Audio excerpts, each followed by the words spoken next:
guys. Salute, salute, salute. Um, yes, yeah. I was supposed to big sure this podcast on my channel as well.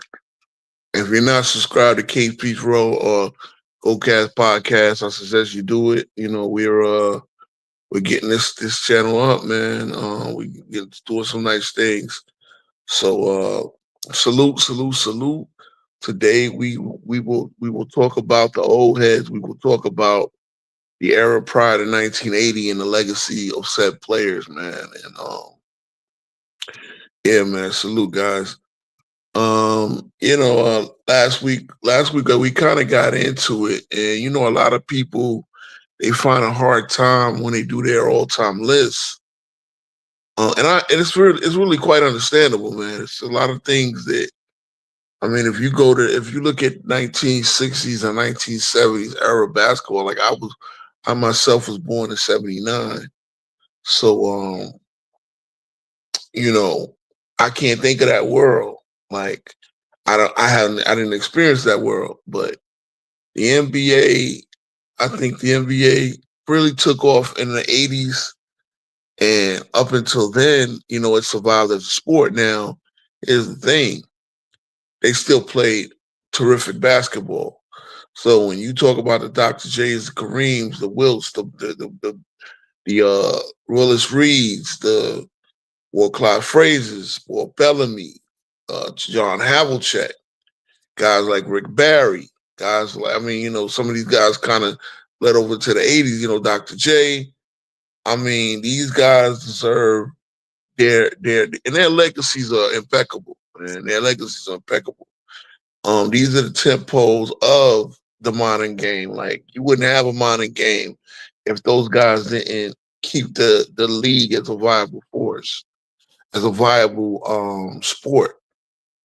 And I mean, we do this where we say, well, it was. I mean, the brother that came on last week, we had a good conversation, but he said there was no 3-point line.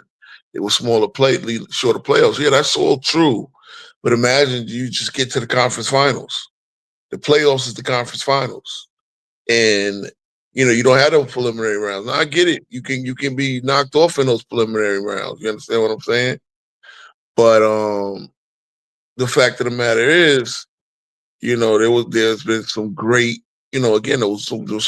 I saw a guy that said Jerry West was a loser. I couldn't put him over Scottie Pippen. Now, again, we had our Scottie Pippen moment last week. I mean, on Tuesday. Um, but if you don't have the logo of Scottie Pippen, I mean, what can I tell you, man? I'm not here to denigrate Scottie Pippen, but the logo to just justify him as a loser, mind you, he won 69 games with the 72 Lakers. If you want to say being 1-9 in the finals, that's the problem there too, man. That's the problem there too. One of the things about legacies is we just think it's final. Yeah, it does kind of say something that you don't win in the finals. And again, it says a lot that Bill Russell was 11-1. It says a lot that Bill Russell was 10-0 in game sevens. That the Celtics and the Celtics didn't just run over the league, right? That they did have legitimate competition at every go round. You know what I mean? It says a lot. But again, some of the things that we just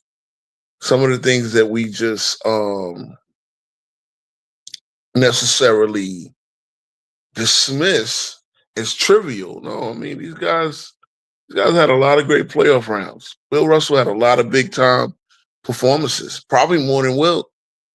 He had more opportunities, of course, but he had more big time performances than Wilt.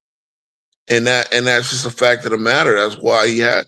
I think this is what happens. Like I said, we look at 6-0. We look at LeBron's 4-6. We don't necessarily. People don't tell the story. Again, when Jerry West said something famous, he said, "I was 5 plays away from having four extra rings. I got the one, but I was 5 plays away from having. Hey, what's up, Johnny? We talking about the old heads here. And we did have our LeBron, our Jordan and Pippen talk, and the '90s players in general the last go round. But today we talk about the old heads, and I'm not sure if we're gonna finish up this series. I might kind of get into more legacies next week, or I might get into the next subject. I don't know this, but this is the finale of the era by era part of the series. So now I'm not talking about Go James. Just because you pulled up, hey, what's up, Rex? Hey, Rex, I probably should have asked to book you, man, today. You probably have a lot to discuss in this old head part of the series, and probably you could do it a lot better justice than me. But I'm doing my diligence here. It's like I said, a lot of people, they don't even want to include the pre 1980s players in their ranking, and it's because, like most of us, we don't understand. I've done my best effort to understand, to research, to look at the numbers, understand the numbers in their context, understand the pace of play and things like that. Understand that coaching was completely different. You had one head coach and maybe one assistant on most teams. You didn't have state of the art training facilities. Guys just came, they practiced, they played, they flew, commercial. They didn't have charter jets. They didn't have all of the amenities. I got you, Rex. I got you, man. One of these days, though, man, we're gonna have I would love for you to come up here and have a discussion. But yeah, man, salute to you. You got to get your sleep in. I know that 4 a.m. work. I did that. I did the 5 a.m. schedule for 3 years, man. Best time. I love it. You get off of work early, but you damn sure got to get up you damn sure got to get up at the crack of dawn and get into your work. So salute, shout out to you, Rex. Thanks for tuning in, man. Like and subscribe, of course. But yeah, man, I'm getting somebody said Scotty over the logo, and I wasn't trying to shit on Scotty. You're right. I mean, yeah, imagine getting from Minnesota to Boston without Jets. I mean, come on now. And shout out to George Mikan, man. Shout out to George Mikan. Definitely one of the all-time greats. But yeah, man, people really trivialize the '60s.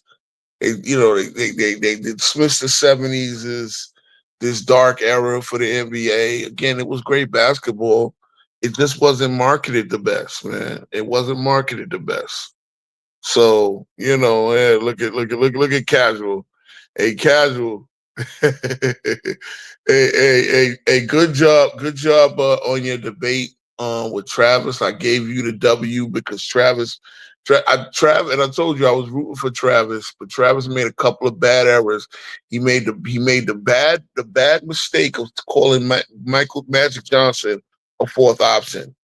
How the hell is the greatest point guard in the league the fourth option on any team? But that's neither here nor there. Um, you know, that's neither here nor there. But yeah, I mean, I think a lot of things, a lot of ways people. I mean, I saw the Cousy versus uh Oscar Robertson debate. Again, Cousy, the innovators, the first, he was the guy that broke the mold. You had to run point guard. You couldn't run it with flash. You know what I'm saying? Prop planes, trains, and buses. Yeah, man. These guys had to get on long trips to get across country to play. I mean, that's one thing about the league that I can sit there and appreciate, that the league. If you understand, if you look at the saga, what's going on with the WNBA, and I know this is like another one of my famous uh metaphors or similes or whatever you call it. But what the WNBA was going through now, the NBA went through. The first four champions of the WNBA was Houston Comets. Well, the Houston Comets had to contract. Three teams from the original WNBA no longer exist. They had to come up with new teams and So it was a financial struggle. Teams had to move. The country in the '60s was different than it is now, and I might be boring you with some social studies shit, but it's to realize that city, like, go back to the '60s. Phoenix probably didn't even have 100,000 people, I believe. I mean, I would have to Wikipedia that to you know what I'm saying. So Phoenix now is a bit like cities expanded. Cities were completely different. I look at the cities here where I'm in North Carolina. The cities were like half the size when I lived here in the '90s, as what I'm here now. So Raleigh, Durham, a whole bigger city than it used to be in the '90s.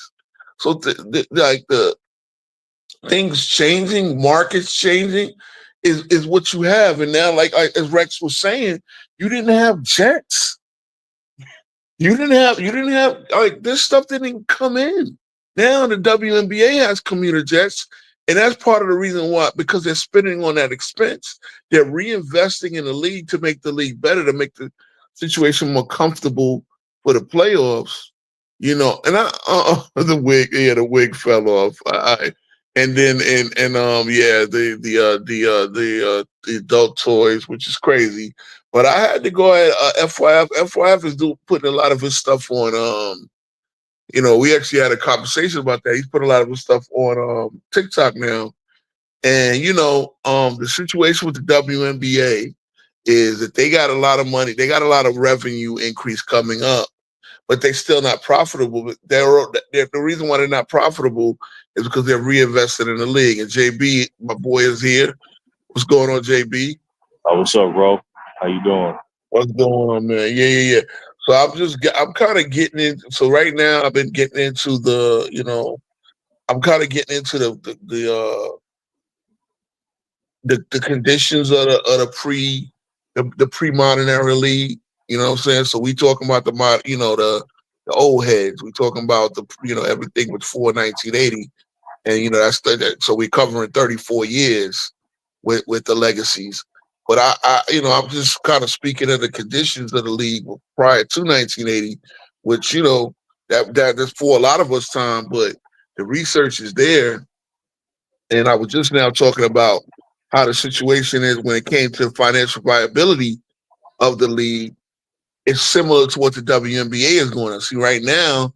The league can sit there and the league can cover, the NBA can sort of cover the WNBA so quote unquote losses. But it's really not fair to call it losses because they're not getting the direct revenue to be profitable. But you got to remember, it's not that easy because the WNBA and the NBA's media rights are packaged together. Now, obviously, if you want to say that the NBA is probably 90% of the pie, then that's true. But the WNBA is still getting 10%. And it's like whoever's going to have the WNBA, I mean, the NBA has got to carry the WNBA as well. And, it's up to them to market it and then make it, get it to where people are still watching over the summer. You know what I'm saying? So. Yeah. You got Rex here. Look, I wish Rex could call in for a minute, but he said he got to work. But so you just gonna watch us talk about it. Rex is definitely an expert. You know him from Darts Channel. Yeah, man. So Yeah. I'm just like really want to get the old heads their prop, like, because as I said, I had a conversation today where the brother said, I asked him for his top 20, and I said, okay, you got Pippen in your top 20. I'm like, there's about 9 guys you left out, Baylor and West for sure. Like, how the hell do you have Pippen over Baylor and West? It's just, I mean, the numbers don't even, again, 6 rings and all that. Okay, you're not, the ring talk is really one of the things that kill basketball. I mean, did you catch any of the other show, the Tuesday show? Yeah, I caught a little bit of that. I was looking for the link, but I just saw like the general link for StreamYard, but not the link for the podcast. Oh yeah, man, so. Bro, you gotta hit me on the phone, man, because I didn't know. Tuesdays I assume that you can't pull up, but I did put the link in the chat. kind of like probably like after like 30 minutes of the stream. But I know I saw you pulled up and comment. But if you want to, you ever have time to come. As a matter of fact, I should just. That's my bad. I should always send you the link no matter what. So if you can come, you can come. You know what I mean? I just got off of work. I was just yeah, I got you, man. So yeah, man. Like I said, I'm trying to get. Hey, look, Bob patted over Pippen. I ain't mad. I ain't mad. I mean, real. Like I'm not on that. See, this is one thing that I kind of do disagree with you with is because, again, and this is the thing, man. When it comes down to it, and that's probably one of the reasons, one of the issues. I don't think that the owners of the 60s, 70s, and 80s, I mean the 60s and 70s and the 50s, I mean, knew how to properly market the NBA, the players. And of course, it's a different world. You have black and white TVs, man. Come on now. Now we got the technology is different. Technology is different. Like, I mean, they kept more stats. We keep more stats now. We got next generation stats. We got stats that didn't even exist when Jordan played. They didn't keep shooting distance. Because if they kept shooting distance from 1980 on, that would tell I'm telling you, we're looking at a lot of different, because, I mean, really, you got a whole bunch of young heads that think that Jordan could shoot the three, which is just ridiculous.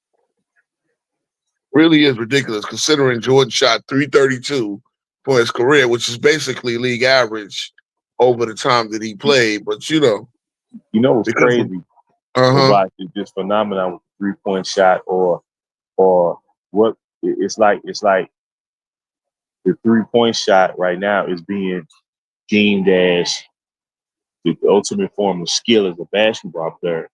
But my thing has always been that's just one element. Like the 3-point shot it's a 3-point shot. What about all the other requirements? So I'd rather, if I had a choice between, now, if someone is an elite shooter, that's great. But when you start talking about elite scorers, I'd rather have everything else. I'd rather have the mid-range, being able to score on the block or not, go-to move. I'd rather have that, to tell you the truth, than just, focusing on 3-point shot, because there's going to be nights that 3-point shot ain't falling. And it happens to the best. Like Curry, you've been in a slump before in his career. All you great 3-point shooters been in shooting slumps.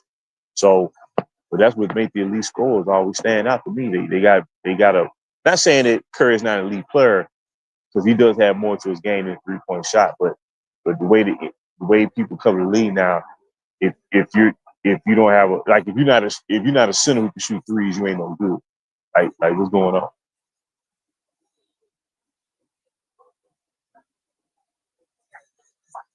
Yeah, facts. And I was just looking at a video. One of my boys posted a video earlier about the type of players that are going extinct, and like it's remember those stretch fours who really want good rebounders and stuff like that. Now they're trying to, and I get it. Look, the game evolves, the league evolves, and now you have to have more well-rounded players. But again, it to me, it's a problem. You got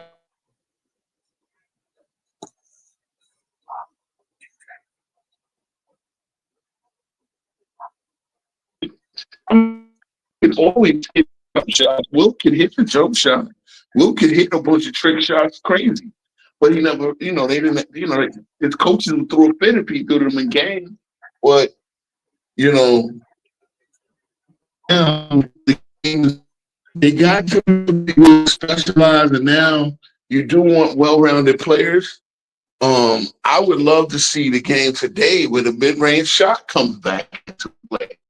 Which, again, I think it's constant.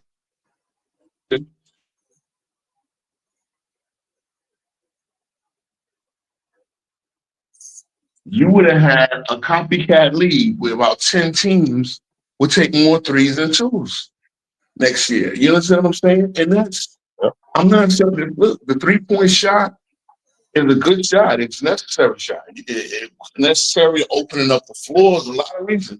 Remember in the 90s, they put it up to 22, and people keep erroneously saying it was to help Jordan when Jordan wasn't Jordan even in the retired. league. He playing Yeah, he had baseball. retired.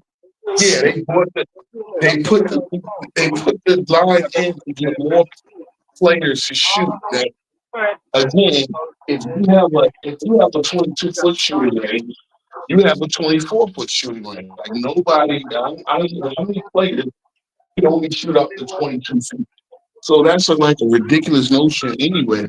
It just made it a slightly easier shot to get more teams to utilize, you know.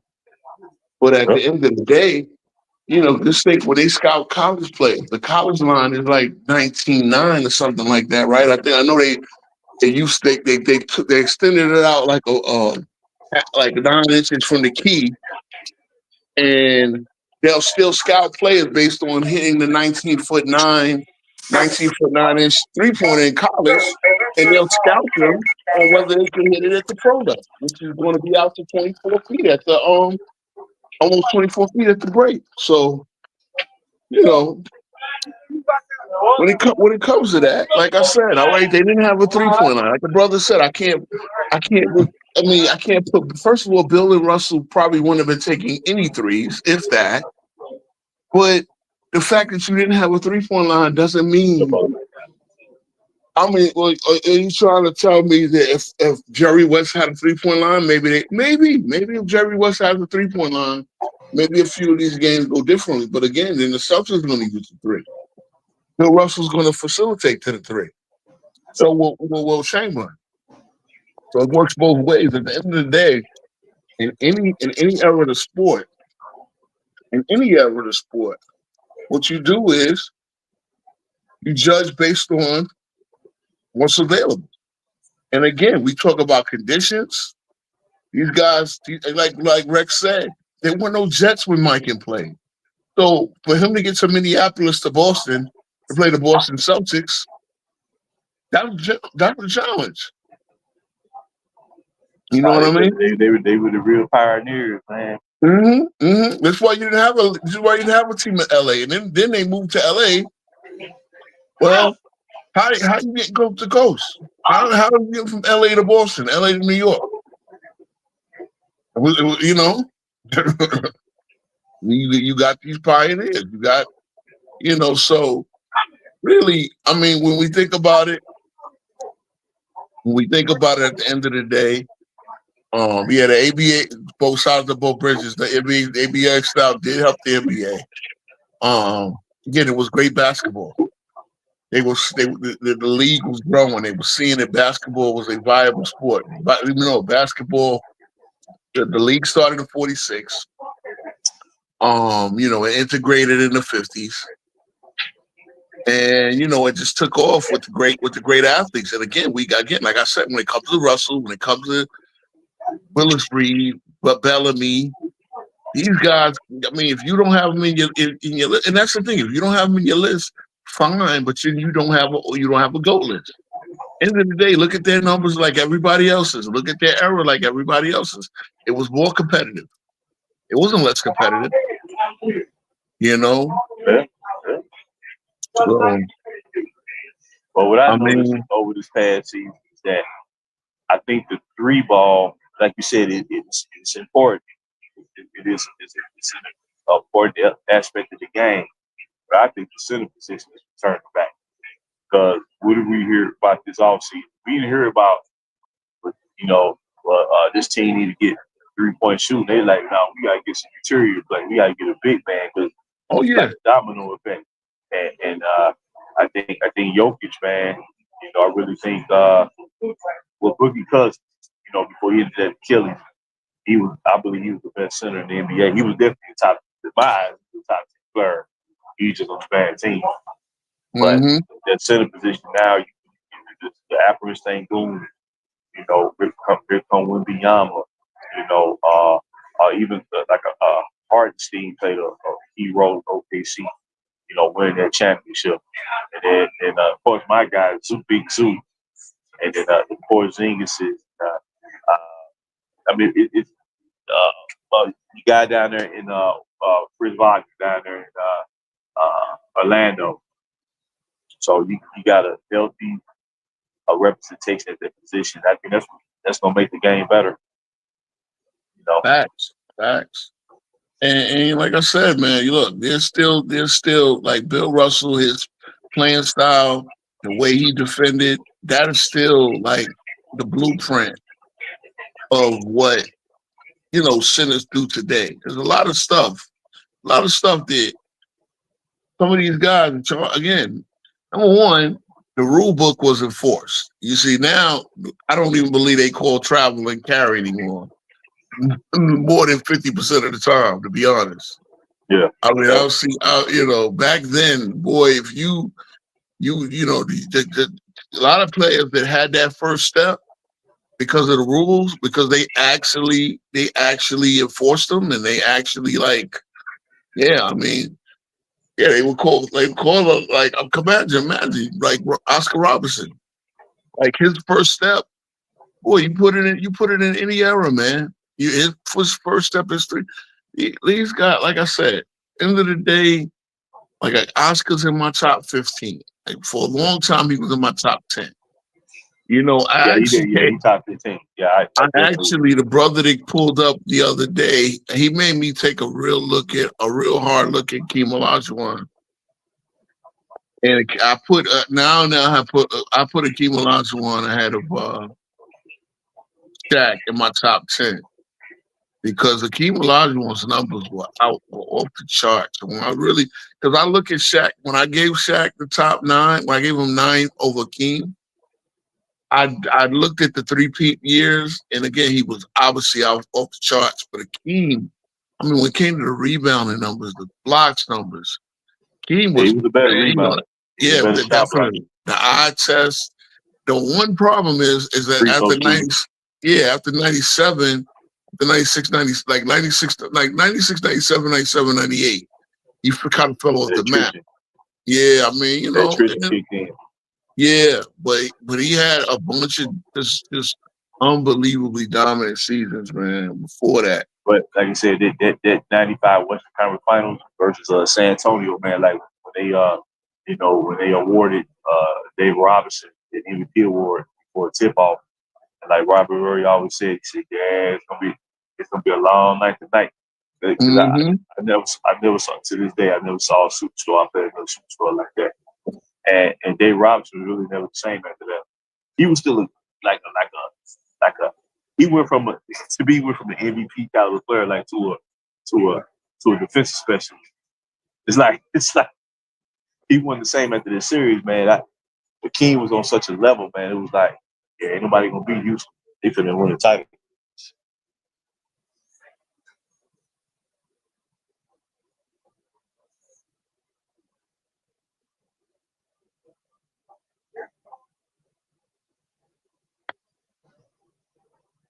Yeah, for sure. For sure. I mean, there's a couple of little 60isms that should be defeated today, right? The idea that I mean, like, okay, the ones I've heard, and I can't attribute it to nobody, but because that's what happens, right? People will sit there and say, "Well, Wilt Chamberlain played against Plummer the Fireman," like, right?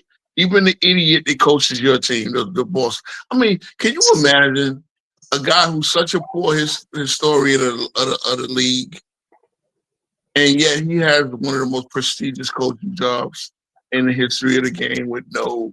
And I mean, like, he wasn't being cute. What J.J. Redick said about the 60s was just straight up fucking ignorance. And he had to get to the point where Bob Cousy had to personally clap back at him. Like, who, I mean, you dog, like. Yeah, Bob Cousy don't say nothing about it. He don't say nothing bad. As a matter of fact, during the 80s, he was one of those figures in the NBA that was kind of, giving props to the new generation of players. Like, man, these players, man, they playing off the charts. He wasn't trying to tear down, so he was never that type of individual. And Redick, I bet you don't know about that scrimmage. Wilt Chamberlain was around like 84, 85. He was playing indoor ball versus Magic. He was at UCLA. And he was in his 50s. I remember they were showing the footage. He was blocking everybody's shot, and teams had to come out and time to play for them. Yep. Because he got mad. And he almost broke Shaquille O'Neal's hand when he shook his hand back to Shaq's rookie year. He almost broke that man's hand. Because he got mad. That's a Wilt was such like to fit in and not be that monster. He would tame himself down, because if he got mad, he would hurt people. He didn't want to hurt people. Yeah. He didn't want to break like when he blocked Marcus Johnson's dunk attempt. He took his shoulder out of socket. I mean, come on, like, man. First of all, let's just get into what incredible athletes Bill was, because that's one thing, man. And I've seen it. I've seen them do it. I've seen them compete in track and field, bro. I've seen them compete in track and field. I've seen the guy just jump over bars in the high jump. Just gallop over it like a fucking horse. Okay? Like, he didn't do the flop. He just would jump over it. Like, the speed that they had, it was unfair. And really, like I said, when you look at the fact that you can sit there and say, oh, well, they would have rebounded less. Of course, they would have rebounded less in the other eras because there would have been less shots, because the game would have been played at a different pace. But I guarantee you, Wilt and Bill were averaging about 20 rebounds most of their careers in the 80s. If Moses could have averaged 18, right, with 24, 25 points, like he did. And Moses is one of these guys who's got to get some love too. I know he played a lot in the 80s into the 90s. I did kind of include him in the 80s, 90s. But Moses started his career in the 70s. He's got, man, well, like when you look at Wes Unseld, when you look at these guys, but Russell and Chamberlain were just beasts. They were absolute beasts of players. But again, you want to sit there and say, well, everybody was plumbers and firemen. That's such a corny. It really is. It really is. If they left practice and went to work, okay. They weren't semi-pro; they were professionals. The NBA was the premier professional league. Now, again, it did not pay to the point where guys could justify playing and traveling without other forms of employment. It is what it is. They didn't play handsomely like they did. So that's an advantage that these guys have now that they didn't have back then. You know, yeah, I mean, you can say Moses did go down here. I mean, well, I think Moses dominated throughout the 80s. And then by 90, again, he's 14, 15 years in the league, Well, he was such a physical player, man. Like people don't realize, man, like he used to say during the finals versus Philly, he said, go ahead and push me. He said, that made me play better. Like physical contact actually made him play better. It didn't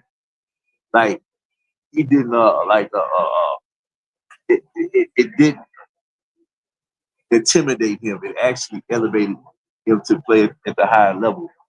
But I always thought when he went to the Hawks, I was hoping that the Hawks could get to the finals. I was a big Dominique fan. I like the Hawks a lot. But it was just, they was always missing something. Like, you couldn't put your finger on it, but I don't know what it was, man. But they just couldn't. And they was a hell of a team, man. They was a hell of a team. But I guess Moses was just a little older by then. But nah, man, he was in his prime, dog. Nobody knew nothing with him. Yeah, Moses was a beast. Chairman of the board was a beast. I've seen it. I've seen the end of Moses, RP Moses, the Neek for Danny Manning trade. That was a crazy trade. It was I know that was done after Neek tore his Achilles. And you know what's crazy about that trade? Mm-hmm. Actually, to this day, I think that's the worst trade I've ever seen, because that season, going into the All-Star break, the Hawks had the best record in the Eastern Conference. They had a better record than the Knicks and the Bulls and the Pacers. And I thought Atlanta was coming out the East that year.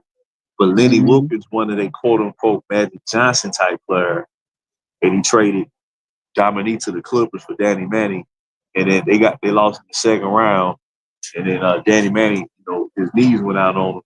And I'm like, man, you can't trade a player like that. I mean, that was Lenny Wilkens' first year coaching the team, and he traded Dominique Wilkins, man. I was so upset. Yup, it was 36-16, and they had the best record in the East. I think they would have went to the final that year. Yeah.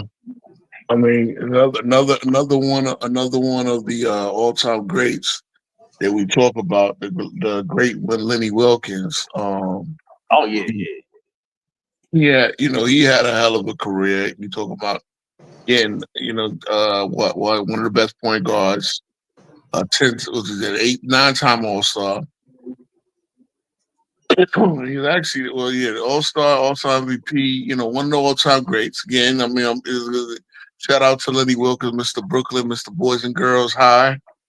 All right. That's from hometown, so you always gonna get the love. But again, like I said, look, if you guys, I mean, obviously you can't. I mean, I don't know if these guys are on Twitter, but Huey Brown, Bob Cousy, and Lenny Wilkens, man, if you can ever get a basketball conversation with those three, And you know what's crazy about this whole notion about plumbers and firemen? See, JJ Redick, because he didn't realize they were, their coach will be made in the playoffs this year. They were trying to figure out what happened. What happened was he panicked and had a nervous breakdown and didn't know what to do because he didn't deserve to have a coaching job. Mm-hmm. But do you notice, like, when a veteran player or a long-standing player retires, like let's say when a Bob Cousy retired, well, the up-and-coming point guards, they go to a Bob Cousy to learn how to play the position, and he gives his expertise. So it goes for all players. Kim Olajuwon was teaching post moves to everybody who followed. So it's like if they were plumbers and firemen, why were the new generation of players reaching out to them to improve their game? You see, so the whole notion about players in the past were lesser is not true. Because if they were of no value, they couldn't pass down the experience to the up-and-coming players that's following them. So, I don't buy into that whole environment stuff. No, NBA Pulse, he clearly said the 60s as well. And I mean, I'm not sure if he said about the 70s. I know he was going at Chris Russo when Chris Russo was talking about, I believe he was talking about Oscar and so and so. But again, if you don't understand, that's my thing. That's what I was getting at him. If you don't understand, you played in this league and you played in the league. Google existed. The dude went to college in 2002. So at Duke, you had Google, you had computers and all that shit, man. You could have looked into what you were talking about, man. JJ thinks he's better than Dog Shades. Exactly. Again, JJ. Women wrote NBA Pulse said ain't no one went to no Bob Cousy. I mean, I was a kid, man. Like, I'm not even just talking about pro players. I'm talking about like college. And people don't realize, man, Bob, they call him the Houdini of the hardwood for a reason. He won 6 championships. The man won 6 championships. So he ain't no tin can out there. The man was serious. But hey, I guess they can take that for what it's worth.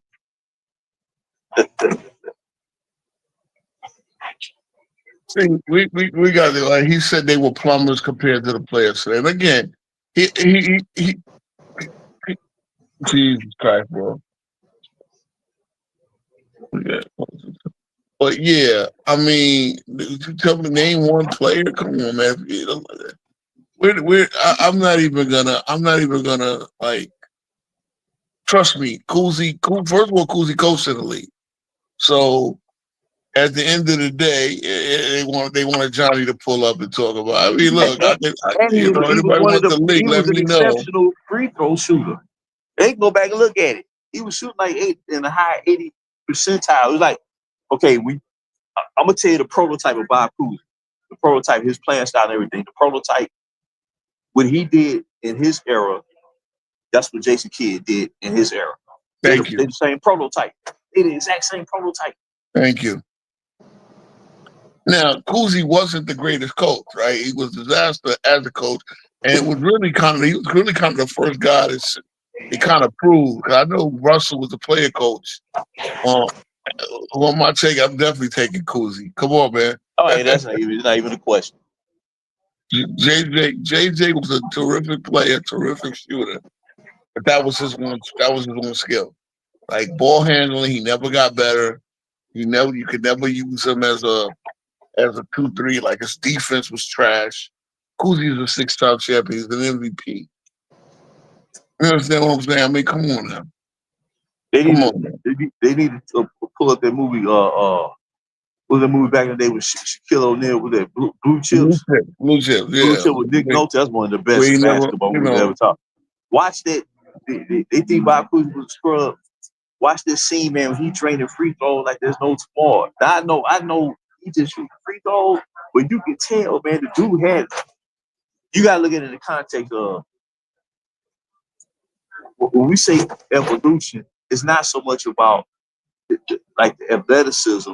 It's just more about pioneering the game. So the most basic principle of basketball, the free throw, the fast break, it came from those years. So you have to have a foundation for future players to excel with. You know what I'm saying? But yeah, Cousy was still damn near 88% from free throw line. 87, 88%. Yeah, his career. I'm looking at his career average is 803. But yeah, you're talking about again, he won MVP in 57. That was Russell's rookie year. Again, 6-time champion. He played 13 years these rugged conditions in the NBA. And I know, the first thing they'll look at is field goal percentage, and they don't understand that's error. That's like the error is different. The error is completely different. It's not the same error.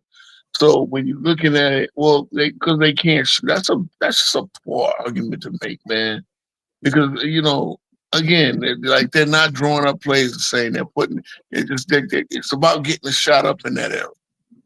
It's like Woodgate 84 said, Cousy in that movie Blue Chips, Cousy actually tried to miss a free throw, and he still ended up making it. He's a professional basketball player, so even when he was in his, I guess at that time, when he made that film, he's probably like in his 60s, somewhere around there. The dude was draining, man, like he had just got through playing, like he was in the middle of a game. Yeah. I did during the film of Blue Chips. Yeah, he probably was just probably just starting to collect Social Security. Brother 64. Like brother is still going. Actually, goddamn it, his birthday will be on Saturday.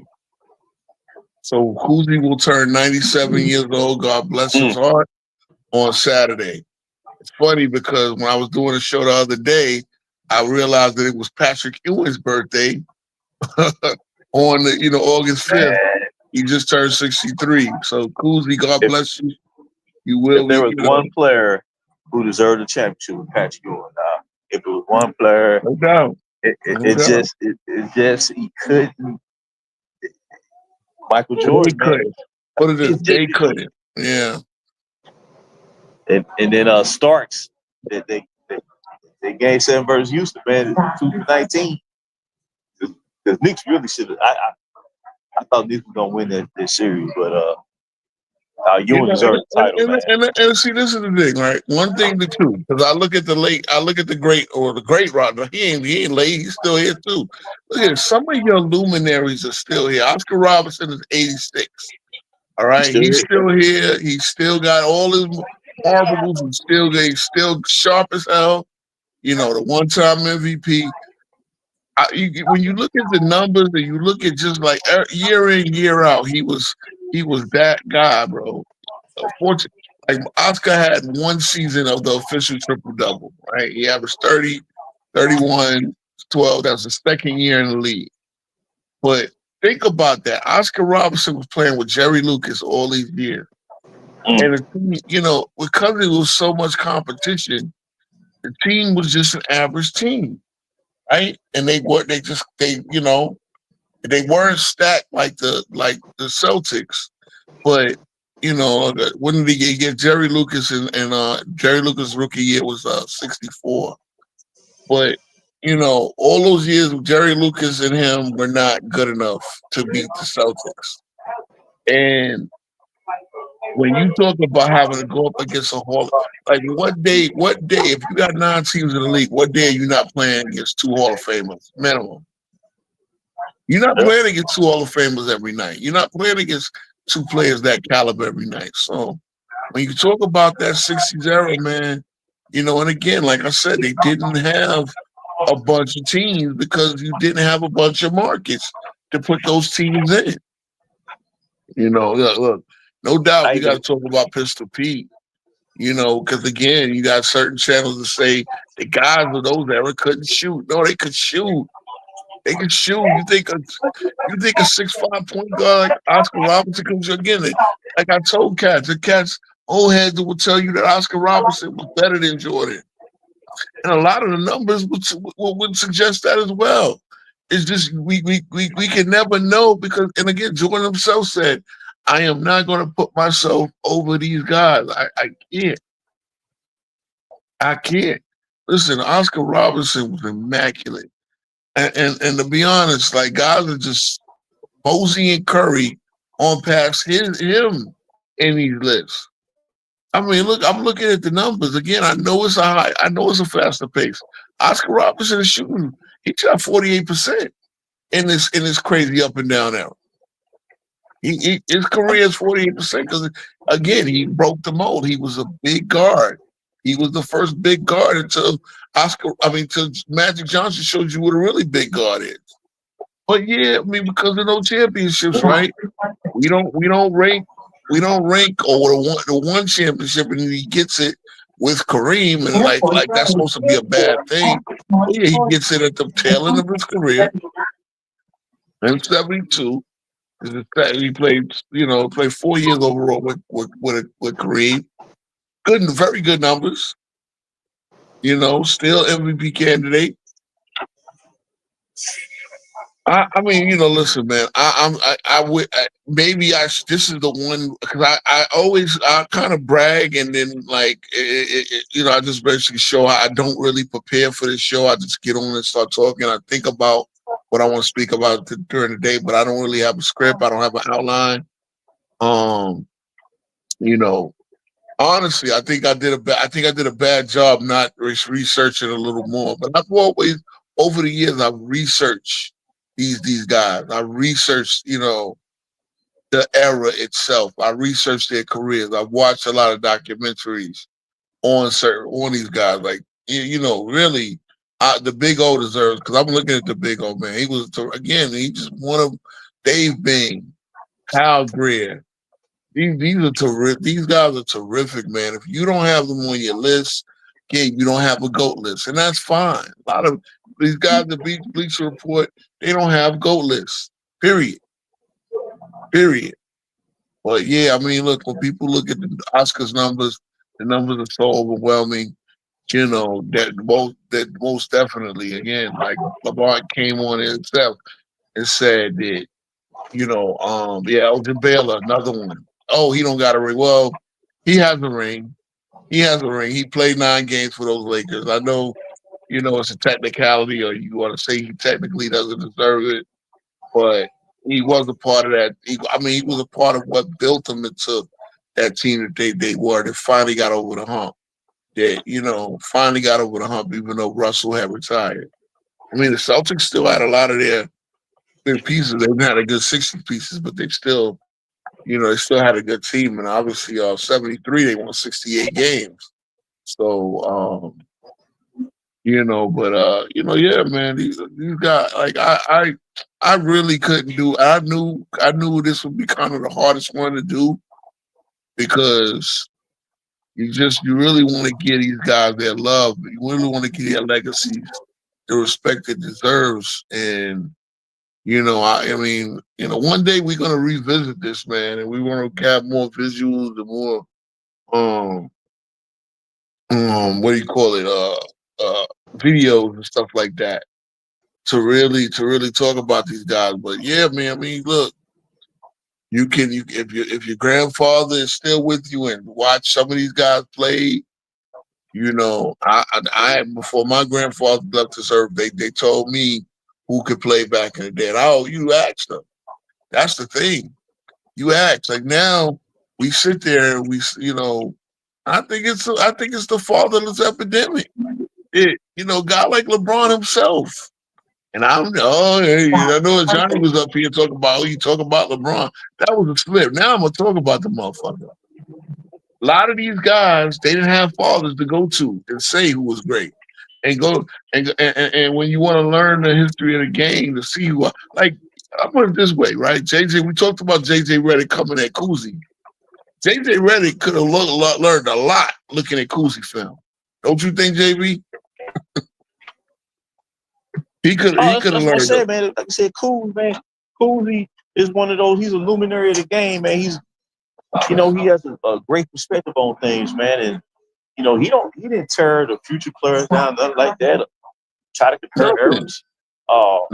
He said, like I said, when he was kind of, representing the Boston Celtics, like calling games or whatnot, he spoke highly of the 80s players, as it got into the heart of that decade, man. He wasn't trash saying, well, this guy ain't doing this guy ain't doing that, man. He was sincerely appreciative of the efforts the players were bringing to the court, man. But like I say, JJ Redick, he had a nervous breakdown in the playoffs. He shouldn't be talking, man. Why are you worried about the 1954? This is 2025. He crashed out in the first round.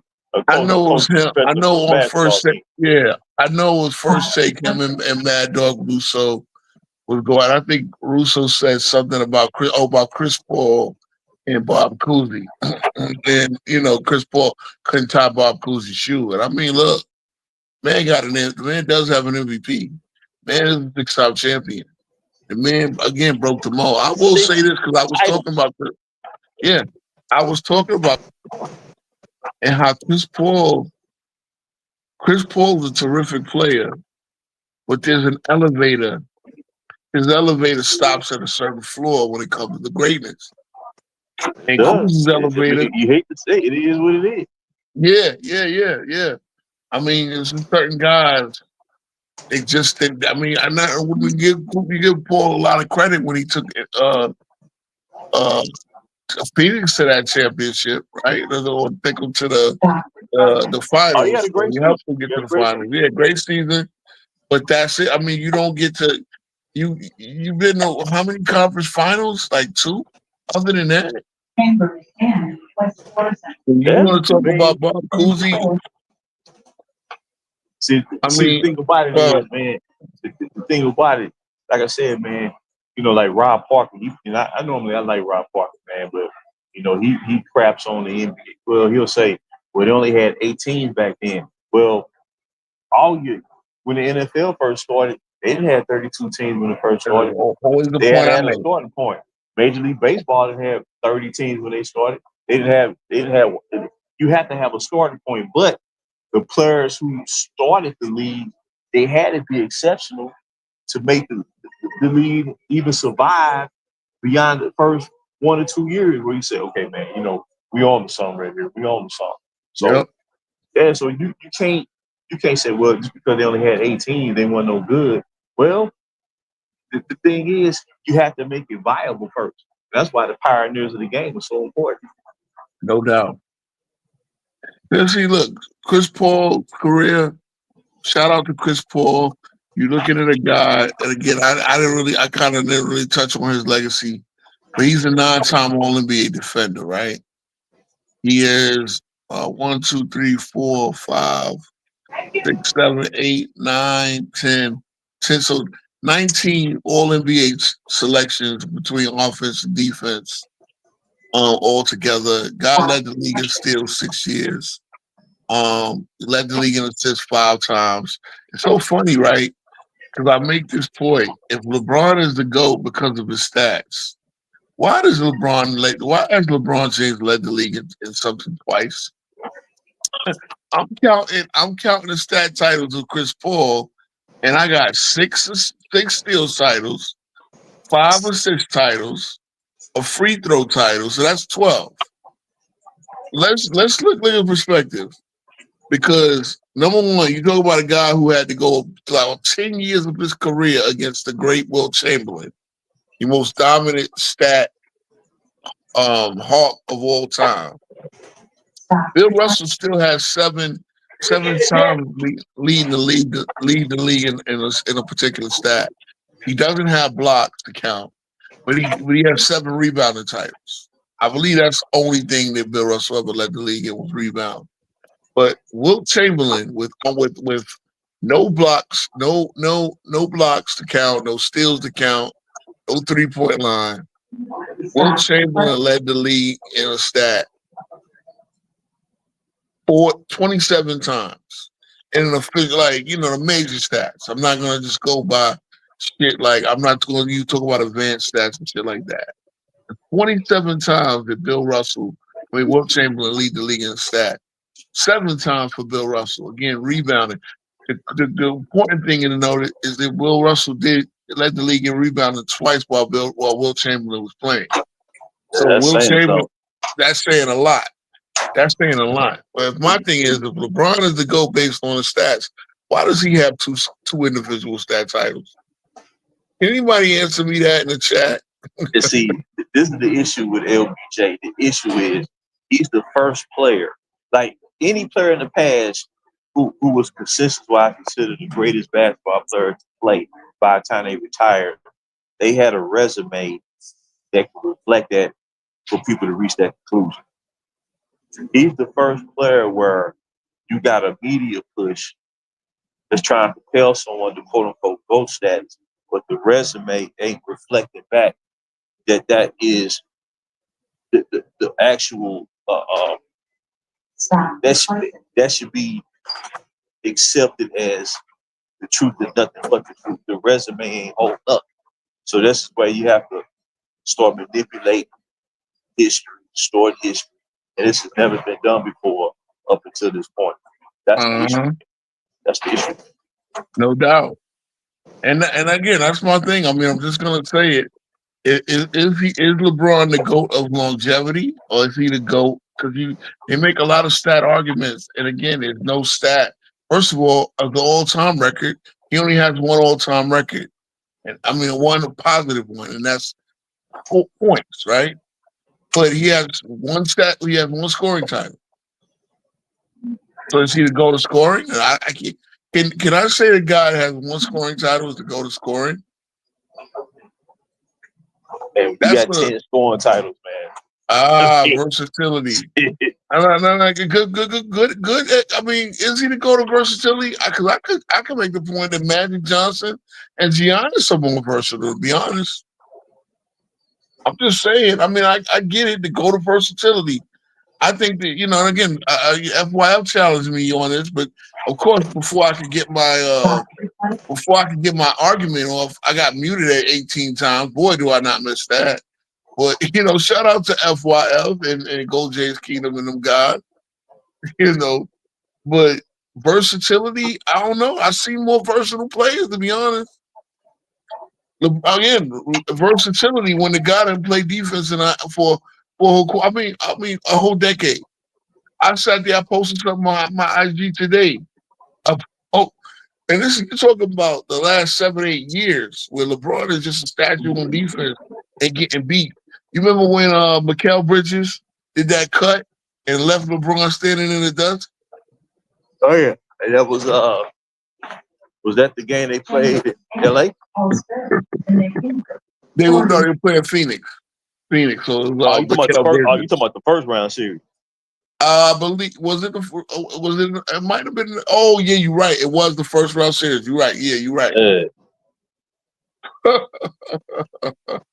2022. Oh, I know. He had the bad ankle, right? I mean, look, if you have a bad ankle, it makes sense to try to move it around, like stay light on it. LeBron James, bro. Again, I can't say versatile, but you don't play any defense. Now you want to be offensive versatility? I mean, why is most of his shot? Why does he take the most shot of any zone at the paint? I don't know, man. I don't know. Look, I'm not trying to. I'm really trying to give the '60s guys their love, but when you talk about versatility, and I'm running like again, Oscar Robinson was more versatile in my opinion. Let me look at Oscar stats again. Let me look at Oscar stats again. Because he was at more rebounds than assists. Yeah. Points just about the same. Career 26. Yeah. Better free throw shoot. Dr. J was pretty versatile in my opinion. Did LeBron James ever average 18 rebounds at any level? Shout out to Rex for reminding me that in college at UMass, Dr. J was averaging 27 points and 20 rebounds. I mean, come on, bro. Guy averaged 20 rebounds. I don't care what level that is. Did LeBron do that in high school? If he's so versatile? Did LeBron do that in high school? Because Dr. J sure did that in college. Dr. J and Bird. How versatile was Bird? How versatile was Bird? Bird was hella versatile. I don't know. I'm just saying. To me, a versatile player can play many styles. That's the next thing. You gonna talk about versatility. I mean, look, the later years, we talking about half his career, Bo Bridges. We talking about the last decade, almost half a career. If you're gonna stick around not defending, out of 2015, 2014, the time he went to the Cavs, he stopped trying to get defensive player of the years and was really trying to, keep them. And I think that's my thing. I think not playing both sides of the ball honest is why he's able to fool a lot of people. I say that a lot. Shout out to Outlaw. What's up, Outlaw, man? Like I said, keep your phone handy because of all that Gil stuff. You was on that live. Okay, it's a good question. Would you want to average 20 rebounds for 3 seasons or 10 for 12 seasons? I will go 10 for 12 seasons. But that's what Dr. J was able to. Dr. J, if you look at his numbers, I was just looking at him. Dr. J, and I know a lot of that was in the ABA, still a high profile. Dr. J averaged 10 rebounds 5 seasons. And again, when he came to the league with Philadelphia, he got more. Actually, yeah, all 5 of his years in the ABA, he averaged double-digit rebounds. Again, he stepped back, played a lot more versatile style in the NBA. It wasn't about getting scoring titles in the NBA, fam. Look, versatility is being able to play multiple roles, in my opinion, to be honest. But again, I'm just trying to put these guys from the 70s over, man. Wilt Chamberlain has 27 individual titles. And mind you, he only has 6 scoring titles. Ain't that something, baby? You talking about field goal percentage leading the league? I'm talking about Wilt. Wilt has 27. Wilt has 27. Yeah. Now if you like when I was looking at Steph's numbers, you have to include Steph. You have to include this for Steph. 3-point makes.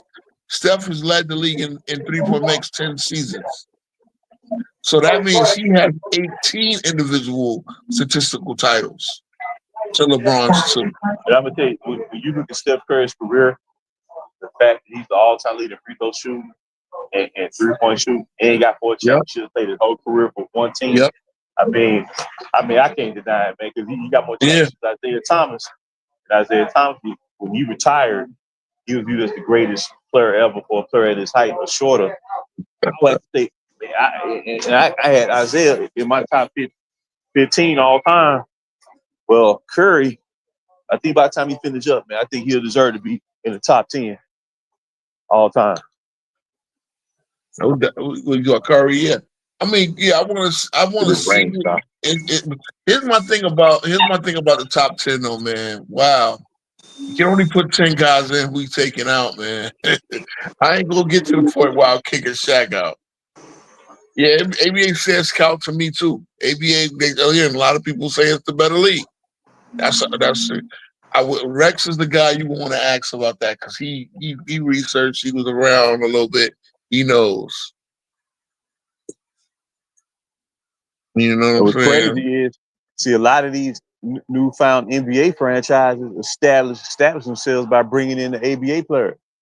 George Gervins, Moses Malone's, Artis Gilmore, Dr. J's. So, ABA is legit. ABA is Bobby Jones, people like that. Yeah, no doubt, man. Yeah, I mean, look, man. Yeah, these with Magic Johnson be the go. I felt that way for a long time, Helly. Magic was my goat until Michael got his 6th ring. I say that a lot. And then in retrospect, I had to put Will and Russell. Again, 2 of my top 5 is the old heads. Actually, 3 of my top 5 is the old heads. Like what they did. I mean, look at the numbers, man. Look at the numbers. I don't care. Like you can get numbers, especially in this era, you can get numbers. And I understand them. They're like, certain things with the rebounds and all that. And see, go ahead. I was gonna say, when these talking heads today, man, they be trying to shun these past players. See, they don't really understand. Like if you really broke their argument down, man, they wouldn't be on the air too long because Kareem Abdul-Jabbar retired in 1989. This is 2025, and not one center has attempted to duplicate that skyhook. That was such a supremely highly skilled shot. No other big man would even attempt to try it. They'll try to downplay it and say, well, that's an old school shot. Yeah. But the fact that jump hook, that's a cool. If you get a jump hook, that's cool. But a sky hook, that's a whole nother level. That's a whole nother level, man. And he was shooting that from 20 feet out. Shout out to the doctor. He has He has 3 ABA scoring titles, right? 3 ABA scoring titles. He led the league in offensive rebound his rookie year. But hey, that's more than LeBron. I'm gonna really throw that out there because if you're gonna sit there and tell me that you're gonna use stat arguments for everything, well, where's the stats that he dominated? That's the only reason I'm going here because thing about these 60s and 70s guys, man, they dominated stats, and I get it. It was a much faster paced game, man. I get that part. But, and that's a big but, like, end of the day, these guys did what they did. They did what they did. And they did it, they did it in a much, because the league had completely different conditions than they do now. You know what I'm saying? I'm gonna look at Julius Erving's college stats. So I think the league, like I said, man, I see a lot of positive things happening in the league today. You know what I'm saying? I think that center position coming back, that's gonna stabilize a lot of play where you're gonna be seeing teams shoot on 3-point shots. You're gonna have more balanced scoring. Because to me, the league is always most exciting for the most part when you got great centers out there going against each other, man. It's not like when Ewing was going up against Robinson or Keem, Ewing played against Kareem a couple times during his career. When you see the big man go at it, man, it just I don't know, man, just something about it, man. But I'm glad you said that, Bo. It's a lot of manipulation that's been part of the game over the past decade. I don't think you had to manipulate. I don't recall fans complaining about the game back then, man. I don't recall that. I'm glad you say that, Bo Bridges. I'm glad you say that. I'm about to drop the link if anybody want to pull up. Because as long as you dominate your era. See, when it comes down to me making my GOAT list, that's one of the criteria. Dominating your era. If you dominate your era, you go high on my list. So when I have a certain guy number 8, when I have a certain guy number 8, you got to explain to me how he dominated the era. Let's keep that 100. I'm gonna drop that link, man, so people who want to pull up can pull up. Hold on one second. Copy this link. Matter of fact, I should have it in my. Hold on, I'm off my game tonight, but let me get to these comments and put the link in the chat. Because damn, I don't have it in the thing. Hold on one second. I gave it to you earlier. Where's it, my? All right, so I'm gonna do that real quick. I guess copy. All right, so yeah, I'm gonna put the link in the chat. Anybody want to pull up it? My thing is, again, LeBron. One criticism I can say, he has not dominated any era. Don't tell me getting to 8 straight finals when you're running from team to team to do so. When you're changing teammates every year, I don't want to hear that. I don't want to hear that because you didn't dominate there. They went back to back, and that plays into his favor. That's why he's in my top 10. 1993, damn near being 2013, damn near being unanimous MVP. Okay, that's what got LeBron technically in my top 10. Look, Carcito didn't put. Did you see Carcito's top 100 list show? Oh, I'm gonna have to check that out. He didn't have LeBron in it at all, and he had Shaq at number 95. Yeah. I could tell he was going for skill. He was going for skill and not. But I mean, for real, like if you want to sit there and tell me that again, the longevity, I give LeBron props for longevity. What's up?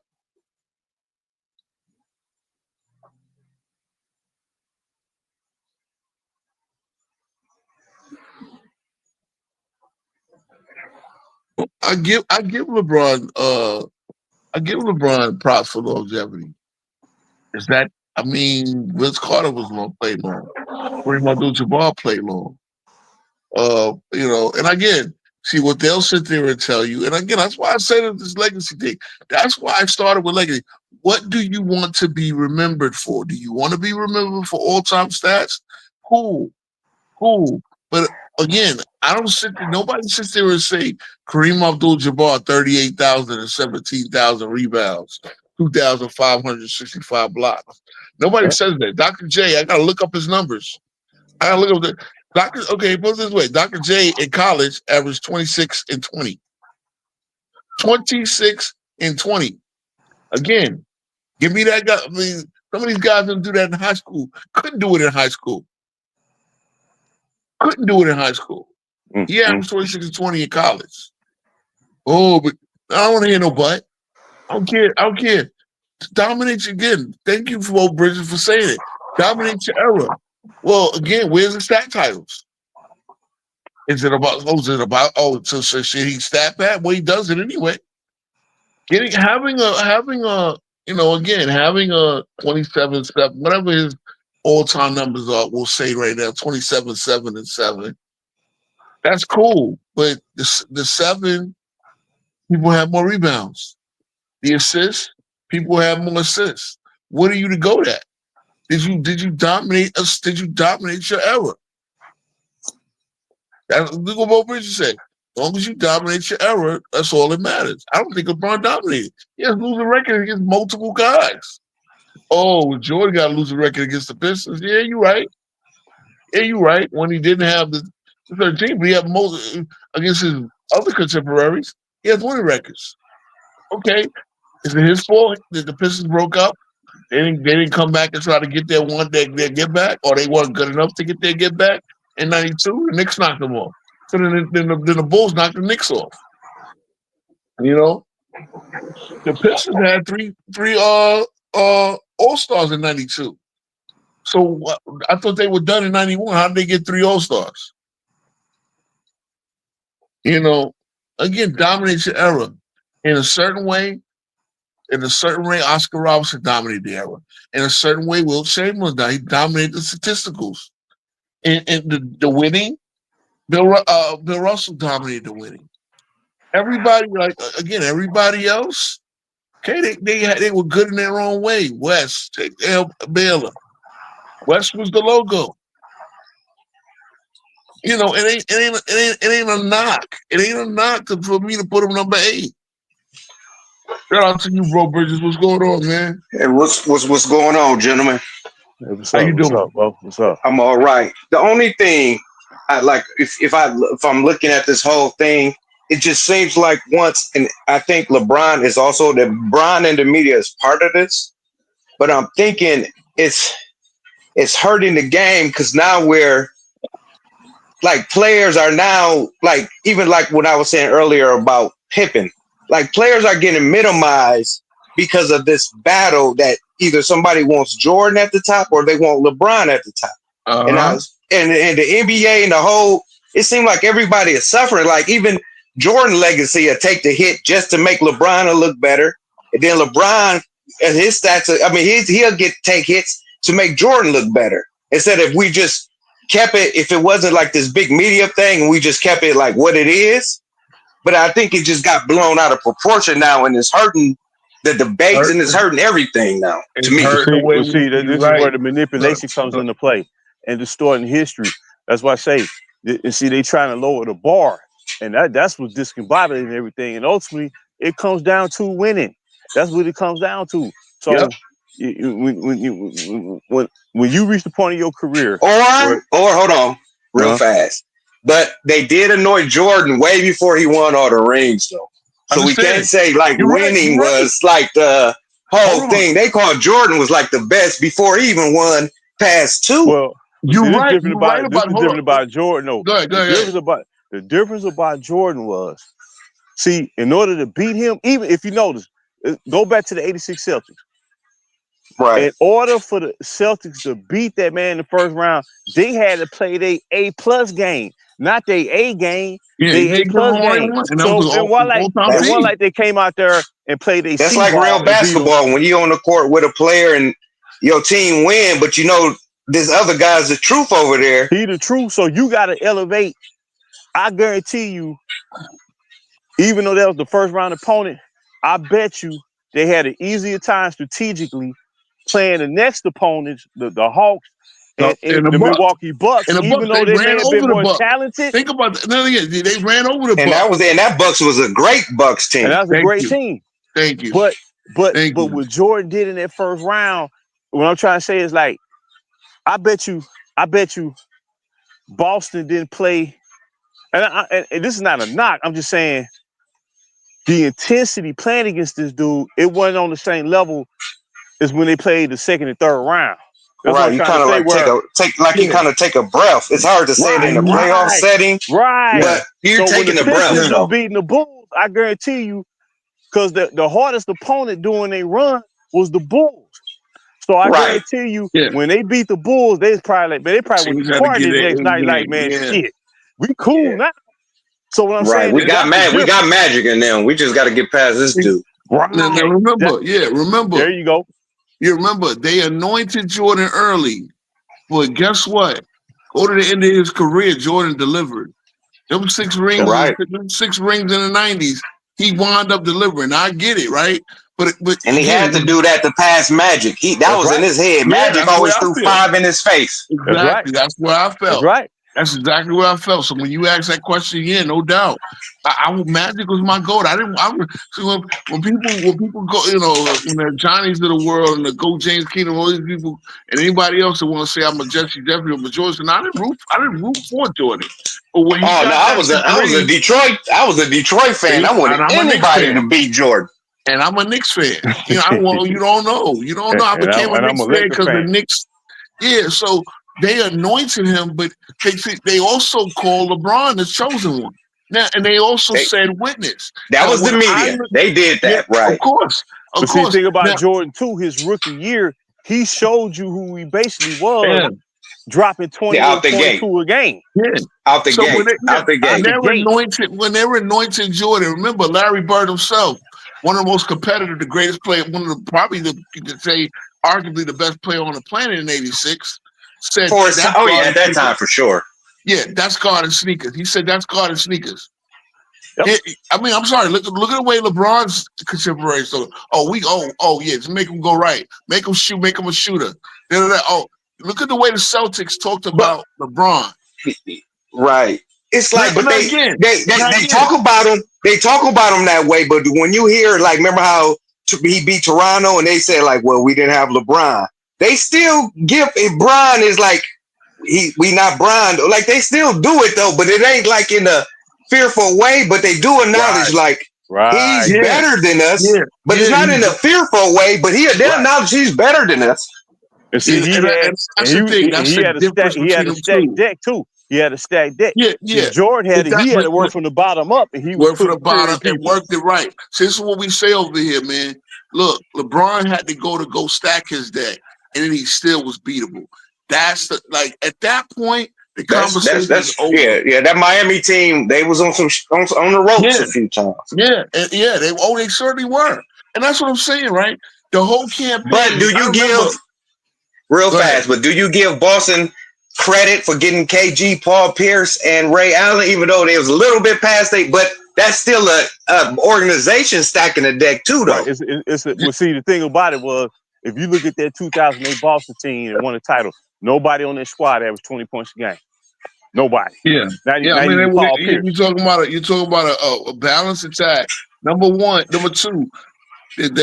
They actually they didn't sit there. They weren't like Red Auerbach sitting there joking and everybody, back in the 80s and 70s, right? Or drafted Bird before he even declares for the draft because it was junior, right? Yeah. So, but what they did is they did give an equitable trade. Remember, the 6th pick of the NBA of the 09 draft went to Minnesota.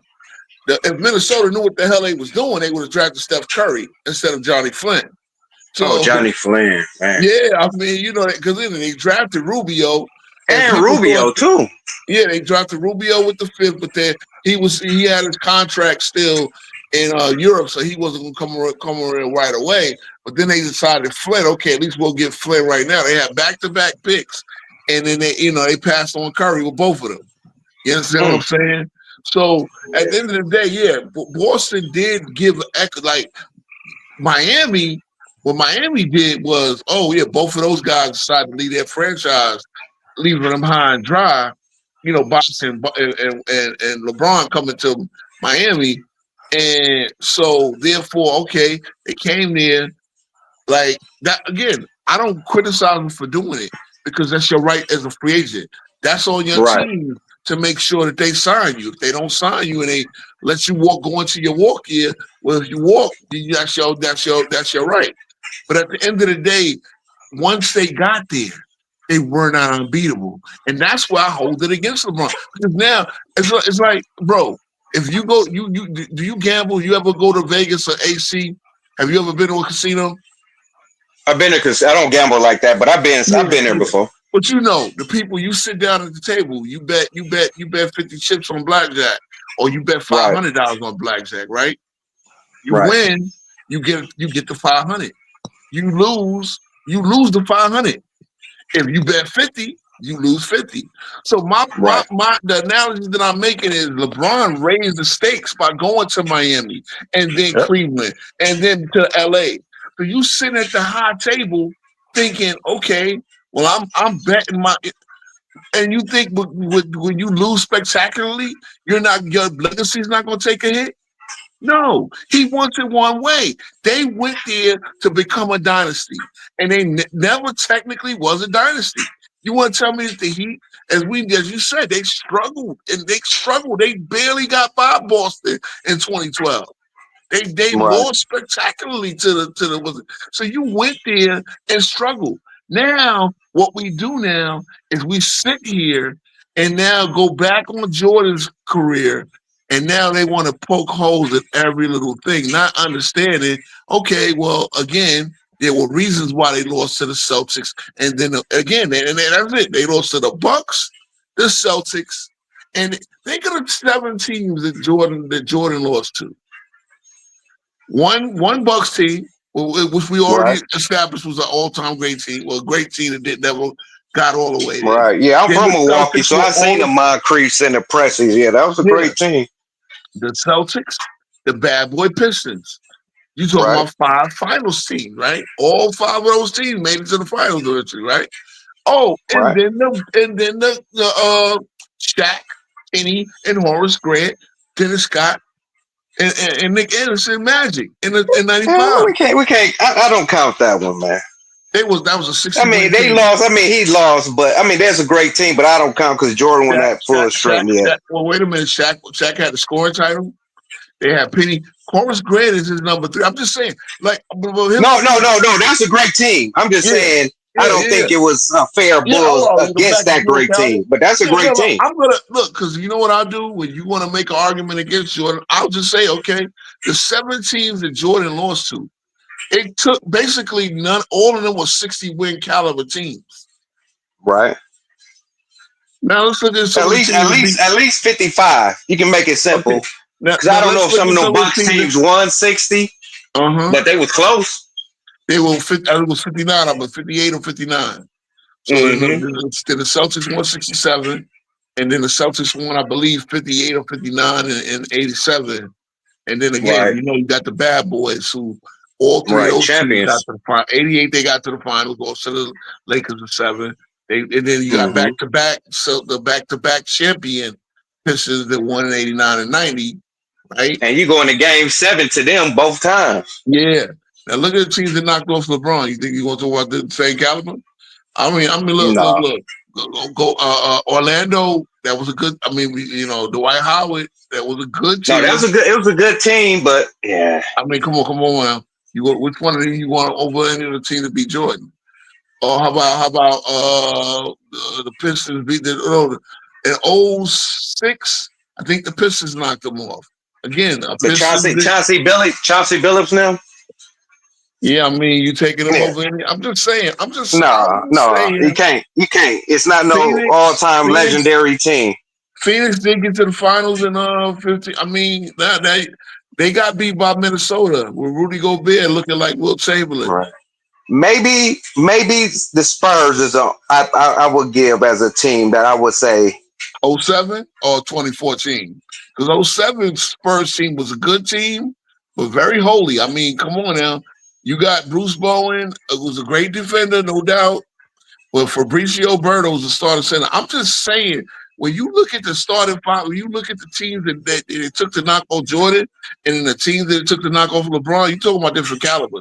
Now, because again, remember, they love to talk about how Jordan never beat the 73-win Warriors. Okay, but Jordan was the 72-win Bulls. He was a dynasty. You know what? Here's the problem. You don't beat dynasties. If you could beat a dynasty, they wouldn't be a dynasty. That's true. You can't beat it. You could beat it. Here's my point. So Jordan was a dynasty, and LeBron never was a dynasty. So the closest you got is Miami. Them Cleveland teams were flawed. You can't be a dynasty if you trade away half your roster at the All-Star break like they did in 2018. Remember, you started the season with Rose and Wade coming off the bench. Now, you could tell me that they were done. I'm sorry. Well, okay, maybe Wade was done, but Rose damn near won 6-man after that season. So I know Rose was hurt, but at the end of the day, you really tried to throw another super team out there. It didn't work. See, here's the problem. You can't call that a super team, though. No, I know it wasn't. I don't think it was. It was an attempt at a super team. And again, they just really tried to just put every little name. He tried to get them the best roster possible. He was trying. He tried it. See, here's the thing that me and JB on when we talk, man. Mm-hmm. You don't have no continuity. See, the fact that JB will attest to this, he will amen to this. The fact that you trade 10 guys 5 or 6 guys every year, there's no continuity. I make this point. The Bulls from 88 to 98, they traded 7 players. They traded 7 players from 88 to 98 total. Right. Yep, and took their lumps until they got over the hump. And that in 4 of those times they traded Ed Neely to the Suns. It was like I don't know what they traded Ed Neely to the Suns 4 separate times. Ed Neely. Yeah, like they just kept getting Ed Neely back to be at the end of the bid. See what I'm saying? So when you want to compare teams, it's the fact that the Bulls built on what they did. LeBron has never stayed anywhere and built. But do you give Brown credit saying if I switch my team and got 10 different players and I still make it without continuity and I'm running the show, that says something too, though. Does it? Like no matter what I do, no matter what I put around, basically, I'm still getting there. Okay, let me look at it. Ed Neely was traded the first time he was traded from the Bulls was 1988. The second, then he was traded from the Bulls, from the Suns back to the Bulls in '89. About a year later. Then he was waived by the Suns. Somehow he went to the Suns as a free agent, and then he was traded. He traded back to the Bulls back in '93. So, like, the Bulls did not make a lot of trades, and again, they were able to keep continuity. Now, okay, you want to say they went to 8 straight finals, but yeah, that's because you kept trying to stack the deck. But the reason why you were so beatable is because the LeBron teams never really had any real continuity. That's all it is. Basically, and that's the thing. Go through the fire together, grow together. Let's go back to the casino. If you stick in on the strategy and you beat the house, then you beat the house. You deserve to walk away with your fortune. If you change up your strategy and the house beats you. You understand what I'm saying? Yeah. Like, that's the game that we got to play. So this is what happens is that because the title of my last stream was but they have Scottie Pippen. That's when because now it makes everybody look at teams. Well, Magic had Kareem. He can't be that great if he had Kareem. No, Magic had Kareem and they dominated the fucking league, man. Excuse my French. But I just when people do this, because now people go retroactively. Well, so and so had so and so. Well, Wilt had Bill Russell had all those Hall of Famers, and Wilt didn't have. Like, bro, it's what you did with the great team. Don't sit there and tell me what you did without the great team. But Magic had Scottie. First of all, it took Scottie a couple of years to become an All-Star. So the 1-9 record nonsense. I sit there and I debate people because I'm like, okay, he was 2-9 because it was a random game that they missed in '89 against it was '90 when the Bulls played the Sixers in the second round, and Jordan won that game without Scottie Pippen. Stacey King had 21 points and 14 rebounds in that game. Mm-hmm. But it was, so Stacey King took Scottie's place and went 21 and 14. Jordan had 45 points. So he's 2-9. But here's my thing: if I wouldn't even argue that with nobody. That's just I don't. Right. But I thought it back for the fun of it. I said he was 2-9 without Scottie. LeBron is 2-12 in his last 14 playoff games, and he's had AD and Luka. He had AD for the 1-8. Then he was Luka for the 1-4. So what's worse? And see, this is the thing, fellas. This is why the super team has been so detrimental because it really devalues winning. So what I mean by that is, like Rose said, they'll peel on Magic's career and say, well, he had Kareem and Worthy. But see, the way I look at it is he didn't have them in the sense that they think, meaning he didn't join forces with them. He was drafted to the Lakers. Yep. You see, that's a whole different dynamic. And they all developed together. And they grew together. They developed that winning experience. Bro, people think just having the best players mean you're gonna win. That's the problem. That's the problem with this era where we are with these super teams. You think just putting 3 guys stacking a team? No, you gotta have. They should have learned that from the Olympics. Remember the Olympics when we came on with the bronze? If you think we was gonna put 15 of our best together and we could win, sounds good. This past Olympics in 2024, what happened? They almost crashed. Barely won. They should have lost. It was Joker and a few of his countrymen almost beat us. They should have beat him. One point. Them balls in the fourth quarter were suspect as hell, bro. You talk about you talk about Joker and the fourth best player on the Hawks. Bogdanovich was the only other NBA player on that roster. The fourth best player on the Hawks. Now he ain't even that. But that's what almost beat them. It should have beat them. South Sudan, y'all want to talk about, because Carlick Jones played like 3 NBA games.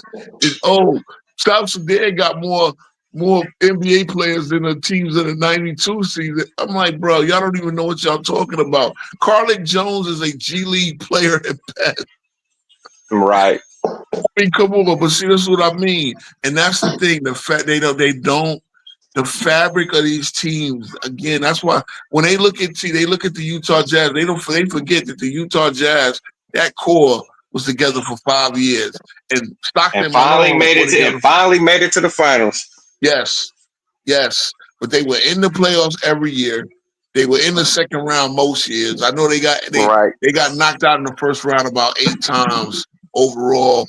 A few of them was in the 2000, like 3 times in the 2000. So from 86, 87, about 86 on, they was in there. They was at least a fixture in the second round every single year, bro. And what up, Philip Fry? What up, Fry? Oh man, I wish Johnny was here. I wish Johnny stuck around. I don't know what they doing over there, but Philip Fry been wanting to get at Johnny's head for a while. But see, that's what I'm saying, man. That's why. Look, we over here. Sometimes this might be a little boring for y'all that rock with me. I appreciate y'all rocking with me, but we be having intelligent basketball conversation. None of that surface level bullshit. You understand what I'm saying? Right. I really look when I talk about teams. I look at teams. If people don't understand, they look at look, there was only one guy that scored 25 points. That team couldn't be that good. Y'all don't know what you're talking about, man. Do you understand? All right, you got. I mean, that's like you got to look at the whole of the team and like people gotta. Yeah, you gotta look. You just look better. When people do that, it's some kind of narrative they're going with. JB, how many times I tell you? Look at 1997, right? Mm-hmm. The Washington Bullets. They still were the Bullets. They didn't become the Wizards until '98. They had Orishon in center, but they had Weber and Howard in the front. Howard, Chaney, Calvin Chaney, and Rod Strickland. That was their first round opponent. 1-8 seed. Now, how many 20-point scorers? How many big time scorers on that team? Right? You had Tracy Murray coming off the bench. You had I was going to say it was somebody else. Yeah, Murray. Ben Wallace, a rookie Ben Wallace at the end of the bench. Future Hall of Famer, right? But he's at the end of the bench. Wait a minute. If the 90s is so, why wasn't Ben Wallace a dominant starting center if the 90s is full of plumbers? See, these stupid conversations that I even see. One thing about me, I'll suspend disbelief and I'll take down to somebody's dumb level and have a dumb conversation like that, right? Right. I used the Bruce Bowen. Bruce Bowen couldn't make the league for 4 years, but then in the 2000s. He's an 8-time All-NBA defender. So wait a minute. If the league was such full of plumbers, why couldn't Bruce Bowen get into the league? And then by 2000, he's the primary defender on LeBron James. Don't you think? Right. Bruce Bowen here's the problem. Bruce Bowen wasn't a Jordan stopper. The players of the 90s had more skills. And Bruce Bowen, unfortunately, was a defensive specialist, but a knockdown 3-point, but that wasn't valued. Ben Wallace, his skill set wasn't valued. There was a lot of guys that could do what Ben Wallace do. Ben Wallace became one of the better rebounders and good shot blockers. And again, 2 things got him to the Hall of Fame. But the centers of the 90s could do a lot more than that. Now, Ben Wallace was an exceptional rebounder. You know what I'm saying? Same way that Rodman was. And again, Rodman, if people think all he could do is rebound, no, Rodman was a very intelligent player. So he made game changer. A game changer. He was able to make himself as a role player more statistically dominant, and he was able to package all of that and help a lot of teams win. You understand what I'm saying? It's the same way how they saying like somebody's 20 points is empty, but then somebody's 20 points matter. His rebounds matter. Somebody else probably could pull the 15, but they wouldn't matter. It would show that like 15 if it's rare, but Rodman was doing it, and it changed it. Like the Bulls was unstoppable with Rodman. Yeah. And trust me, I know. Trust me, I know he added a lot to it. But see, everybody was. That's the thing about the Bulls. Everybody was able to specialize because of the all-around dominance of both Jordan and Pippen. They right there. You had your point guard, your playmaker, your make the game easy, and they had the right offense. Now everybody else was able to specialize. Again, that's why we see. I always say, people look at Kerr with nothing respect, but he ain't even 1/5 the player that J.R. Smith was. But J.R. Smith is a punchline. Why is that? Why is J.R. Smith a punchline? Because when you look at it, J.R. Smith was killing them finals. He was the guy guarding Steph Curry. Right. And he did a good job guarding Steph Curry. Steph Curry really only had one good finals of the 4 that they played. Yeah, that was a kind of shaky finals for Steph. Yeah, but it was Curry. It was J.R. Smith guarding him. But when it comes down to it, when I Google J.R. Smith, you know the first thing come up? J.R. Smith finals. I put J.R. Smith finals, and the first thing that come up when he didn't shoot the ball. But then they won't talk about how J.R. Smith shot 60%, damn near 60% from 3 in the 2017 NBA Finals. He made damn near 60% of his threes in the 2017 Finals.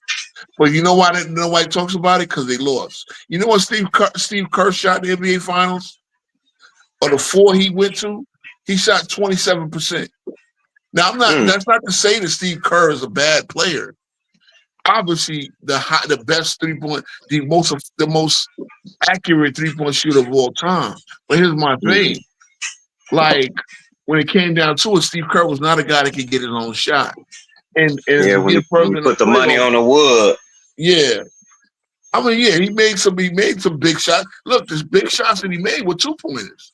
He didn't make big 3-pointers in a playoff, to be honest. But you know, at the end of the day, this is what I'm saying. We talk about these guys. People talk about Kukoc and Longley and all these guys like they were great. They weren't great. They were good in their roles, but they were solid role players. Solid. Exactly. But see, the more you win, and then you can't forget about the triangle that moved you around in good spots, and you play that for years. You know exactly where to be, where to cut. Pippen and Jordan know where to pass it to. We know where you're going to be. Bingo. Continuity. See, the more you win, and the more dominant you are, the more your stats. And you believe in it. You believe in the triangle. We're winning. This works. Yeah, because it's winning. And then if the push come to shove, we got MJ. Yep. And see, that's the thing.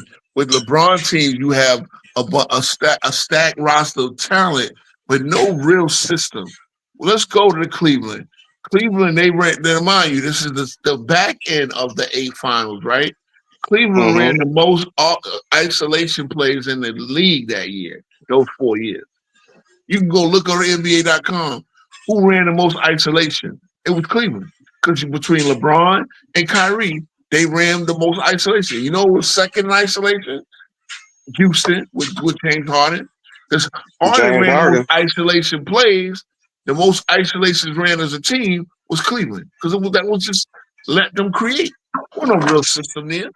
And so the only reason they got to those 8 finals is because of talent. I was just going to say, I was just like Ro just said, the reason why they can rely on ISO play so much because they had so much overwhelming more talent than the opponent in the East. Right, because if you got a LeBron and a Kyrie in their kind of, it's hard to stop it really if you think about it. It's hard to really stop when they get cooking. You got all them shooters, but see the Bulls, space out. See when they say when they say Jordan played on a triangle, what they don't realize is the triangle wasn't implemented for Jordan. The triangle was implemented to increase the offensive output for the rest of the team.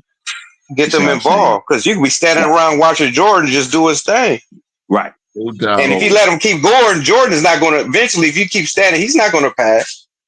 See, scorers, they want to put it up. Yeah. So if that was the main adjustment that he had to make as a player, it just shows how great he really was, man. No doubt, man. Yeah, to be that much better than everybody, and you just like, but he knew if I want to win, I have to trust my team. Because Detroit, this is a team, even though they got Isaiah and Joe in them, and they beat me to death, but they are a team. When they run their offense, it's a team, and they know that it's just gonna be me trying to attack them. I gotta beat them as a team. I need my team. Yep. And I need my team. I say, if that was the final hurdle, man, it just showed you how much he elevated the franchise to where that's the only adjustment that he needed to make. It wasn't about, well, we got to bring this guy, we got to bring this guy, we got to bring this guy up in here. That's what I'm saying. The separation is so, when you really break it down to the nuance, the separation is so, it's so huge, man. It's frightening. But it's a small, and then it changed. The only thing he said, I just have to trust. I gotta trust my team. Basically, I gotta trust. I gotta trust. I tell you guys that this, man. That was the only hurdle for real. You know. I tell you guys this, man. Look, I watched one little episode of the Players' Choice podcast, right? And they was talking about Steph versus Magic. Look, for anybody. Who did they say? Or it was one British guy that was making just really had no idea who the fuck Magic Johnson was, because he was saying some goofy shit. He didn't have Magic in his top 20. He didn't have Magic in his top 20. I read something in the chat before they even came on where somebody called Magic Johnson a fast break merchant. Remember that, JB? And I had to send you the screen. That was last week. What the hell is a fast break merchant? It's gotta be. I don't want to say somebody young, because you can always go back and watch footage. So yeah, he was a grown man, but he looked young in the face. He had a full beard, but he was a grown man. Yeah, I just said I'm gonna keep my mouth shut. Just let him say. I was looking at the picture. I was looking at the picture of his avatar. But bro, again, shout out to the Players' Choice. I'm sure y'all got it, but we talk better over here. I don't give a fuck. I'm gonna be the first one to say it. Like, y'all don't have no decoy. Y'all have no service. But Chilltown look like he know his shit, right? Chilltown hoops look like he know his shit. Chilltown. I've seen, yeah. But the rest of you got some, and I'm not even angling to get on that show or nothing like that. But Players' Choice. I know. I never knew the name of it with Mars in them, right? Yeah, I think Mars. The little he got the hoodie, the light skinned with the little hoodie. Yeah, it's some British light skinned cat. That's the one that I'm like, bro, wait a minute, you from Great Britain. Do y'all even understand basketball? Y'all a soccer country. Get out of here, man. I think, but they say I think he's gotta be, like, they say he trolls a lot. That has to be a troll, man. Come on, we will see if you got a troll to get views. If you got a troll to get an audience, man, like, it is what it is. That says it all right there, though. That says it all right there. Yeah, if you're doing that just for views, then come on. Yeah, clickbait and views. Like, that's what I wound up watching the clip. I want to watch the clip, but I'm gonna start clipping shit up over here. But again, we go deeper here, man. We're not shock jocks. You know, again, those are shock jock. Go Jays Kingdom. FYI. No disrespect for y'all, but you know, y'all play it off like y'all have serious basketball conversation. Right. If you want to just be entertained, that's fine. But if you're having true basketball conversation, that's another thing. And that's the thing, right? And I try to be, I try to keep entertaining, this and the third. But one thing I'm not going to do is, but you don't got to do the shot. Yeah, this is 10 toes down. We keep it. You will not hear us say one thing today and have a whole, like those guys that had Kobe in there, not that top 3. Now all of a sudden they supporting Kobe not being in the top 10. I mean, look, I don't have Kobe in the top 5. He's my number 7. He's top 10 for sure. He's top 10 for sure. Because I don't understand how you go from top 3 to not in the top 10 at all. What happened? Kobe didn't score. He didn't score. All he did was pass away. Because of these narratives, and we got to prove one is better than the other, and then somebody's got to fall. Like I'm saying, everybody's suffering for this thing that's going on now. Well, the problem is the guy that they want to win ain't winning. That's the core issue. That's all it is. That's all it is. So when the guy that's say my thing. Magic was a free throw merchant, because if LeBron won about 8, all of this there'd be like new points because then they say he won 8. Like he's not winning, so it's nothing to stand. Like it's nothing to stand. Like nothing truly to stand on. It's the Nino Brown effect. Well, if I'm going down, I'm taking everybody down with me. Thank you. That's basically now you understand why I went at LeBron's stats, because he has 2 stats titles. He has 1 assist and 1 point. So my point is, like I asked, what is he to go at? He can't be to go to stats, because even when you talk about the all-time records, okay, he's 4th. That means 3 people have more assists than him. Now let's keep it real. And that's why I said versatility, because I was thinking like, he's there in everything though, so maybe I will go with versatility. You know what I mean? So he's the he's the jack of all trades, master of none, because he ain't the master of scoring. Steph Curry got more scoring titles than you, bro. Kevin Durant got more scoring titles than you, bro. SGA just tied you with scoring titles, bro. Joel Embiid got a scoring title. He barely qualified for the goddamn scoring title. No, here's my thing though. Did you dominate the era? Again, we're gonna go. So, but that's the thing. Because this is why I did this legacy series, because it came on the back end of the Bleacher Report 100, and then after that, I did my current 100, and then next thing you know, the whole thing with the Jeff Teague and even JB. I like JB. I'm not even touching it. I ain't even gonna talk about it. The steroid shit, the whole Jeff Teague and the steroid shit. I'm I got everybody. I said, okay, is it LeBron Bonds? But I was like, I got everybody to click, and then I was like, but I'm not talking about him in steroids, because at the end of the day, no matter what, even if LeBron is found guilty, it's not going to affect his legacy. At this point, I'm gonna just assume I don't know. If he is, it will affect his legacy. Because a lot of these last years, and even if you want to use the score like him lasting to get the scoring title, if it wasn't for the steroids, wouldn't even have made it though. You see what I'm saying? So that will change. It will change all. You're right. It would get put a lot of doubt, but you know what? At the end of the day, here's the problem, and that's why I said, instead, what do you want your legacy to be? Because at the end of the day, you got 42,000 points. Again, nobody said the first sentence of Kareem Abdul-Jabbar. No one says he scored 38,000 points. He had 17,000 rebounds. No, they say he was a 6-time MVP, a 5-time MVP. No, did he win 6 or 5? He won 6. I believe it's 6. So he's won the most MVP. He's won more than Will. He's won more than Jordan. 6-time MVP, 6-time champion, 2 times Finals MVP, dominant player at 3 levels. Then they get to the 38-17. But with LeBron, they want to talk about 42,000 points, 12,000 rebounds, 11,000 assists. Cool. So you're telling me stats is the first thing of your legacy. Okay, well, guess what? This ain't baseball. See, they had to change the narrative because they knew 6 wasn't coming. Yeah, so we got to change. We got to change. So we got to change the narrative, and on top of that, not only that, because remember what he just did with Steve Nash when he said he tried to say something about the rings, and he was so much about the rings. And once I seen that, and that's always sometimes I will always kind of debate for Brian, but once I seen that, I'm like, you tripping out, man. They changed it. Like, they changed the rules of the game in the middle of the game. You know, bruh. You play spades, you play cards, you play anything? Oh yeah, spades for sure. Imagine somebody trying to change the fucking rules of the game in the middle of the spades game, bro. I'm from Brooklyn. You getting cut, right? Yeah. You getting somebody getting. That'd be like somebody saying, "Oh, in the middle of the game, okay, Hurst can cut now." You be like, what? What? Now, no, now 3 books is a set. No, you got to establish these rules at the beginning of the game. And this is what LeBron has done. This is what LeBron. No. Wade confirms it. Wade confirms it because when Kobe won his 5th ring, what happened? What did Wade say? When Kobe got his 5th ring in 2010, what did he say?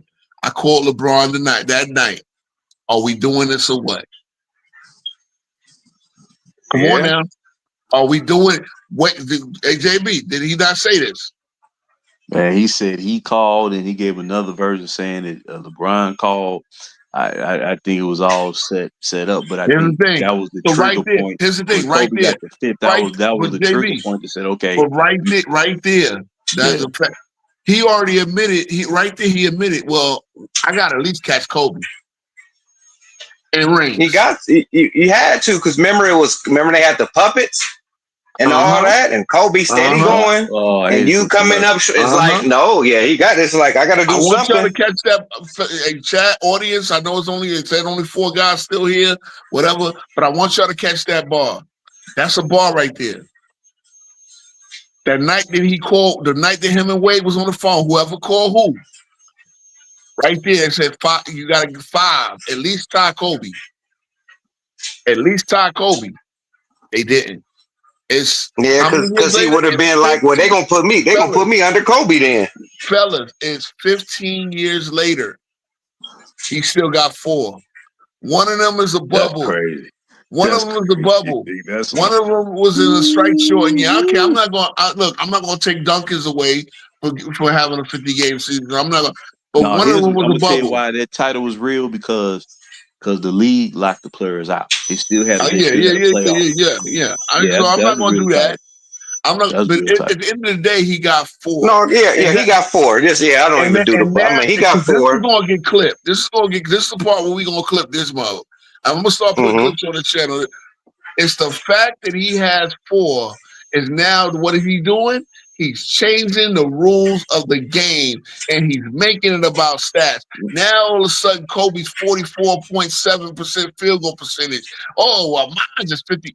Don't matter. You ain't got 5, motherfucker. Kobe, you put the rules of the game was you got to get 5. Because guess what Kobe's rules was? If I don't get 6, I can't say that I'm Jordan. That's all he wanted. Kobe, all he wanted was 6. He wanted 6.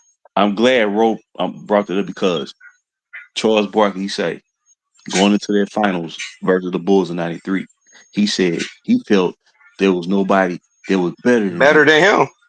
Did he say after that finals ended, he said that was the first time in his career that he realized that someone was better because of how the competition played out on the court. And see, and Barkley, Jordan, what he averaged, 32? Oh, Barkley got off. He got off. But I mean, Jordan averaged 32. I mean, Jordan averaged 32 in that finals. I think he was down there 40, damn near. Yeah. I mean, 30. Yeah, 37. I mean, it was something. Yeah. But see, the thing is, by Barkley being real about it, it don't take away from Barkley, but you upholding the game when you being true. You see, part of being true to the game is the winning and the losing. Like, this dude will lose and devalue winning because he can't get it. Because he was raised. It's kind of like if you're spoiled as like a spoiled kid, and you're raised with like the whole media is still going to be on your side. Yep. Like you're just conditioned to do that. And this is that because we all still talk about the 60s, right? We still those that say that Bill Russell was a second option. Bill Russell had 2 seasons where he led 2 playoff runs where he led the Celtics. Just so y'all know, where he led the Celtics in scoring. But here we go. Jordan averaged 41. Why Bill Russell won the way he did. Jordan averaged 41. Dominate your era. 8.5 rebounds and 6.3 assists in the 1993 finals. And guess what? I think technically that the Phoenix Suns were the best teams he played. I wanted Phoenix to beat them. I wanted Phoenix to win. I wanted anybody to beat Jordan. Hold on, bro. I knew Phoenix was going to beat them. I thought my Knicks were going to beat them, and obviously Charles Smith fucked up. But that hurt my stomach. Jordan had a very pedestrian conference finals. My Knicks held on to 40% shooting. That was the worst shooting. I knew the Knicks. I thought the Knicks had them. And see, I thought they had them. And for the LeBron contingent, we could sit here and admit things. Scottie Pippen had a tremendous conference finals, man. He did 93 conference finals versus the Knicks. Oh yeah, Pippen balled. Pippen balled. And Jordan tried to take credit away from that. Pippen came through. Yeah, Jordan made 52 shots for the series. He shot 40%. There's only one other series where he shot worse, and that will be the conference finals against it was Indiana against the conference finals in '97. No, against Miami. Right, Miami again, another Pat Riley defense. Right. Put made Jordan look at that, but that he shot 38.7. See, like this is the thing about. See, it's all about context. Okay, a newfound fan of today, they'll say, "Oh man, Jordan, you remember that game 4 where he started the first half, he was like one for 20, something like that." But what they don't realize is the Bulls up 3-0, so he playing with house money. But in the second half, in that fourth quarter, he called fire to where he darn near pulled that game 4 off. But Miami held on and won it. But the Bulls closed out at 5. So what I'm saying is when you playing a good defensive team, they may shut you down or make it. Or they make adjustments, and then you get a counter. But the thing is, can you beat them 4 games? See, that's the separator. You may get them 1 game where they say, yeah, man, we kind of right. That's why they brought Gerald Wilkins, the Jordan stopper. They brought Gerald Wilkins. Right. And then Jordan torched him. He said, "I never forget that game. It was so funny the way he was breaking them down." But that's what great teams do. They came, they beat me. We make our adjustments. All right, we good to go. Uh-huh. Yep. What is watch some tape. Where they coming from? Where the traps? All right, we figured it out. Let's go. What does LeBron do? Either he trades the whole team or he goes to another team. Come on now. That's not competing. See, that's not competing. I made a card game analogy. I love me. People hate with my analogy, but my analogy will hit. They will hit. Call a spade. That's what LeBron do. That's what he do. And this is probably the reason why he is not as successful as he could. Look, again, I did the show about Rich Paul versus David Falk, War Words. He said Jordan didn't have to leave. Yeah, Jordan didn't have to leave because Jordan stood and built. LeBron had to leave because you couldn't build anything around him solid. That's right. And he left again, and I don't. Again, bro, I don't criticize him for leaving. If that's what you feel, you right? Because Cleveland, them early Cleveland's, the GM was kind of, but you know the owners and stuff, but. Yeah, I mean, you can go with the punches, they can decide to do what they want to do. They want to play together, but you gotta live with the repercussions of that too. The thing is, the free agency wasn't the issue. Is what they use the free agency for. Yeah, but actually he did own it because as soon as they got together, we ain't gonna win. Remember 2, 3, 4, 5, 6, 7. He knew it. If us 3 get together, we should win about 7 of them. Yeah, we should win about 7 or not 8.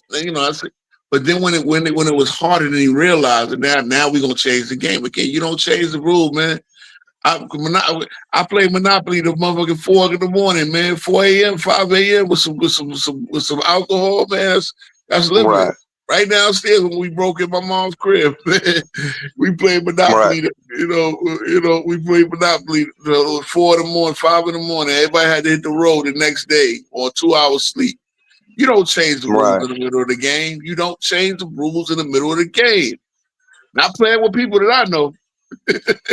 And I think maybe once LeBron retires, but I don't know because he's kind of in the media now. He may go back and reflect, but I don't know. As we said, it's gonna be hard. It's gonna be hard for him because what he gonna have outside of this? Right. That's what I was gonna say. Like it'll be hard. He's gonna have to hold on to it. So right now he's just prepping. He's prepping everybody to just try to find a way to, when he leave, to kind of say at least I'm equal with him. But see, it ain't gonna work in the end because you know why? Because these new stars that took over. See, they competing. They not joining. Shay ain't joining forces.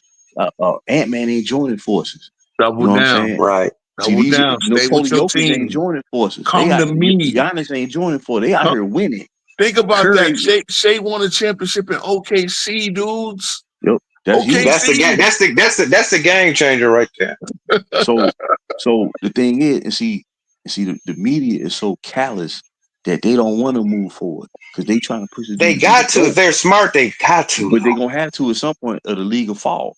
And it's a shame because it don't. The only reason they think it still kind of worked because Luka ended up in LA. But even that's kind of that could be the game changer to get him another ring.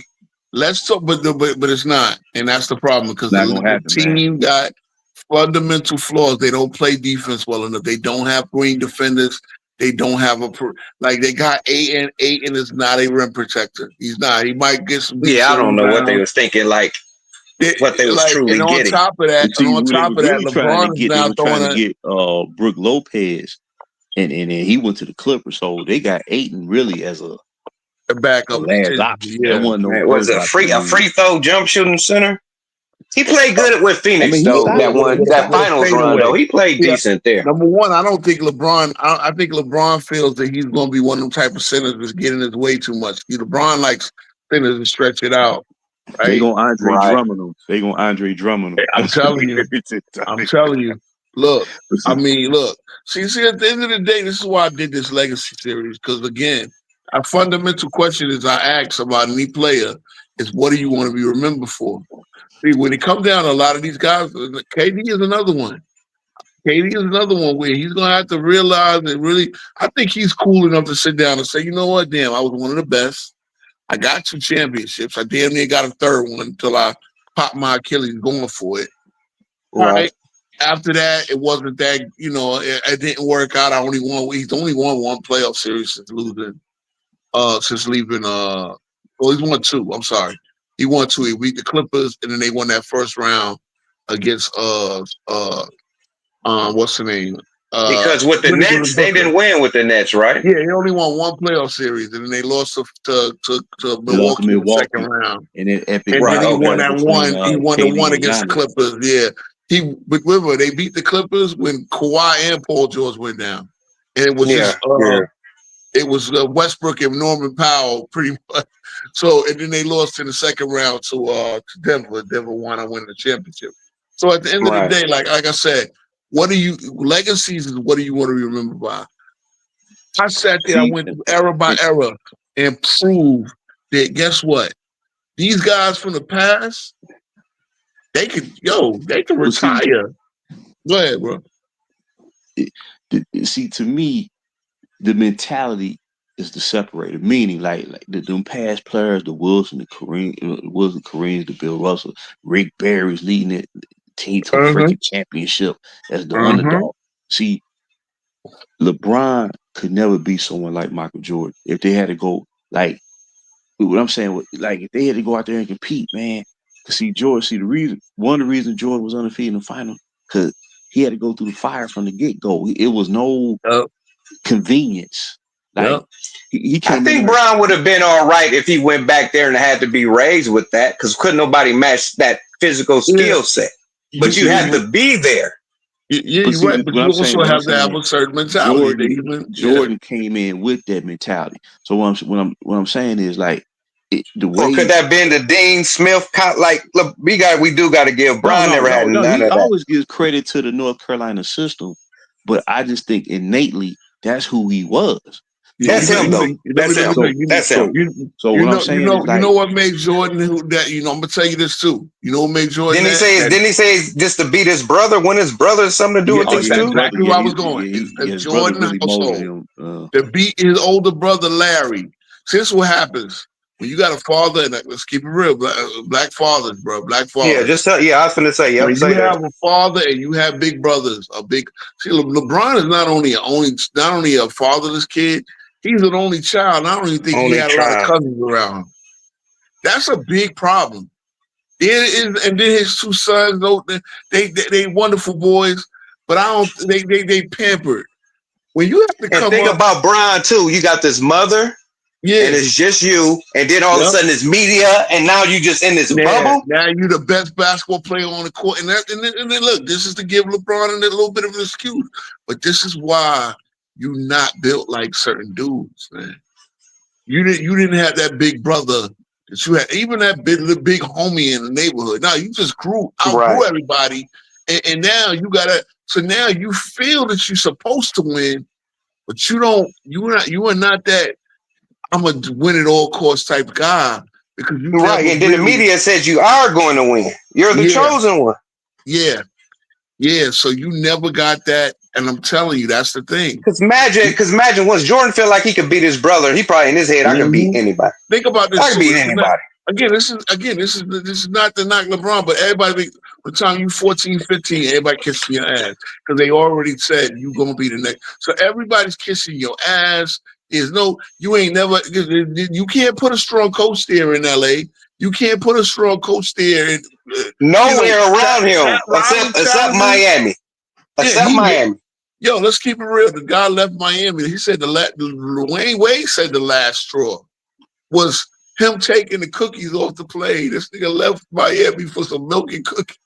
I just want to go crazy because they could. That's wild. And it's more than a cookie. It's control. It's the control. It was the metaphor for control. It was the last straw. Like I'm the boss, and Pat Riley's like, nope. Thank you. And I think part of it too is, see, if you notice, you look at this man's career, right? You look at it, like by nature, he's a front runner. Let's just face it. Let's just be real about it. So when he know he got the advantage, he'll run you right out the gym. But man, when you got to square up and compete, it's a totally different round. Because remember those Indiana teams? Like Ivan Drago. They was competing against Miami. I know I'm not the first one to make this point. It was like Ivan Drago. Remember when Rocky made him taste his own blood? Right. Mm-hmm. He said, no, he never had tasted his own blood before. He's not human. He's made of iron. Yep. Right. And that's why. He ain't a machine. He's a man. He's a man. Yep. He can be hurt. But LeBron will fall to the ground off a paper cut, so he ain't even Ivan Drago. At least Ivan Drago was real talk. But we can't do that to Bron because a lot of them games, he takes over a game and he's going to will the team to win. The Eastern Conference was not good.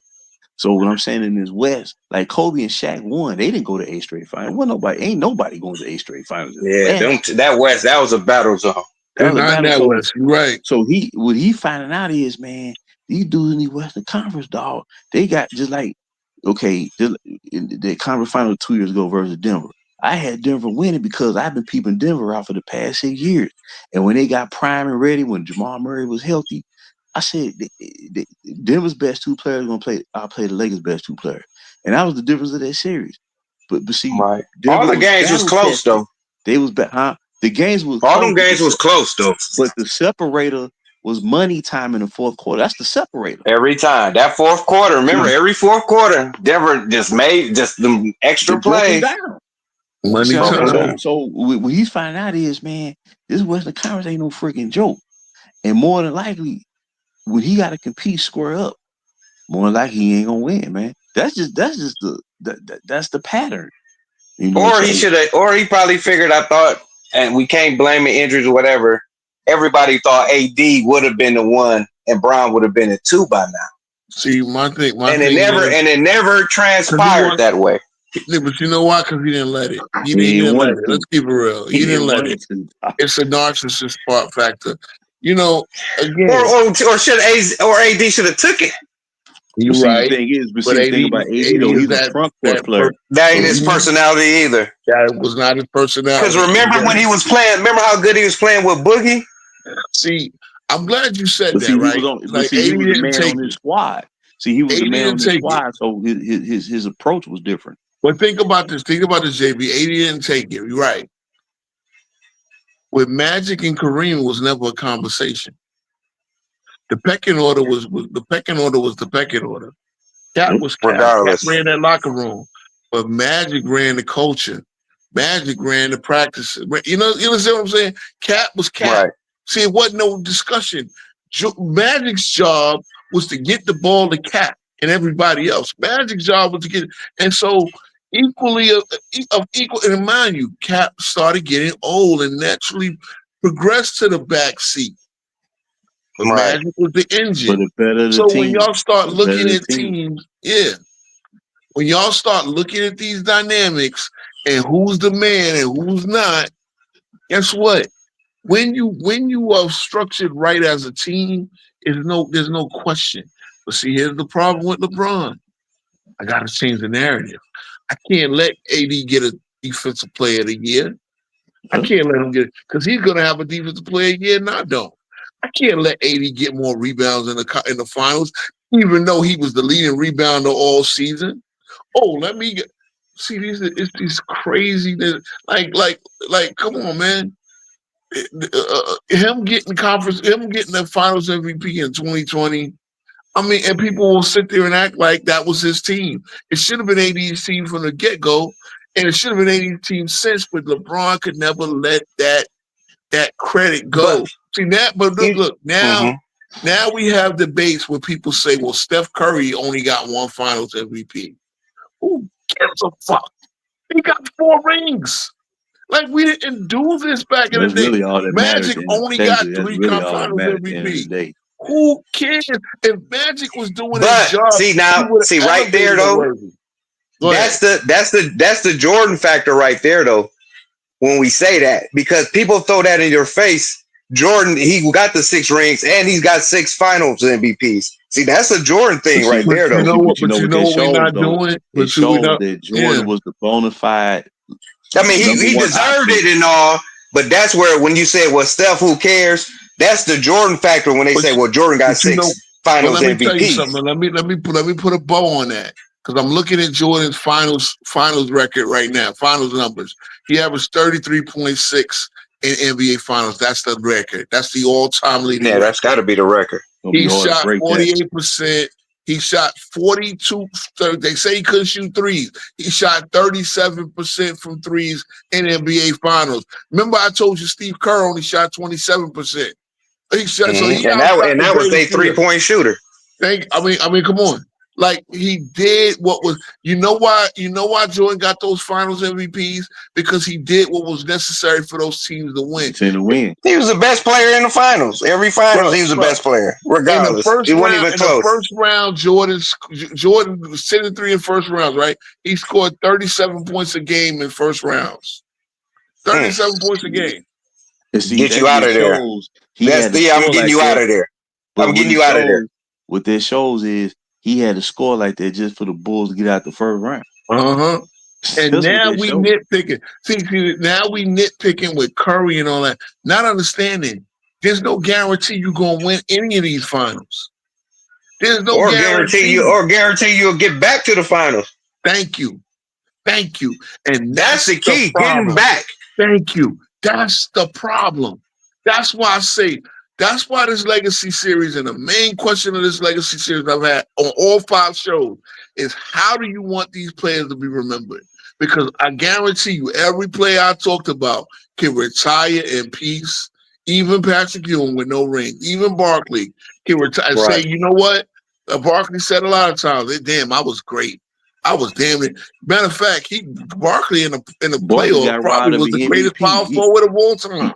He should have. Right. If it weren't for Tim Duncan, time, and then Barkley on TV and his person, and the clown, that kind of changed the narrative about Barkley. But right before, say when he retired, and now time 20 years, but people would say Barkley was top. You know what I mean? Was no doubt how good Barkley was. Again, he could retire in peace, despite everybody. For sure. He takes the trolling. But guess what? I was great. I was one of the best players on the planet.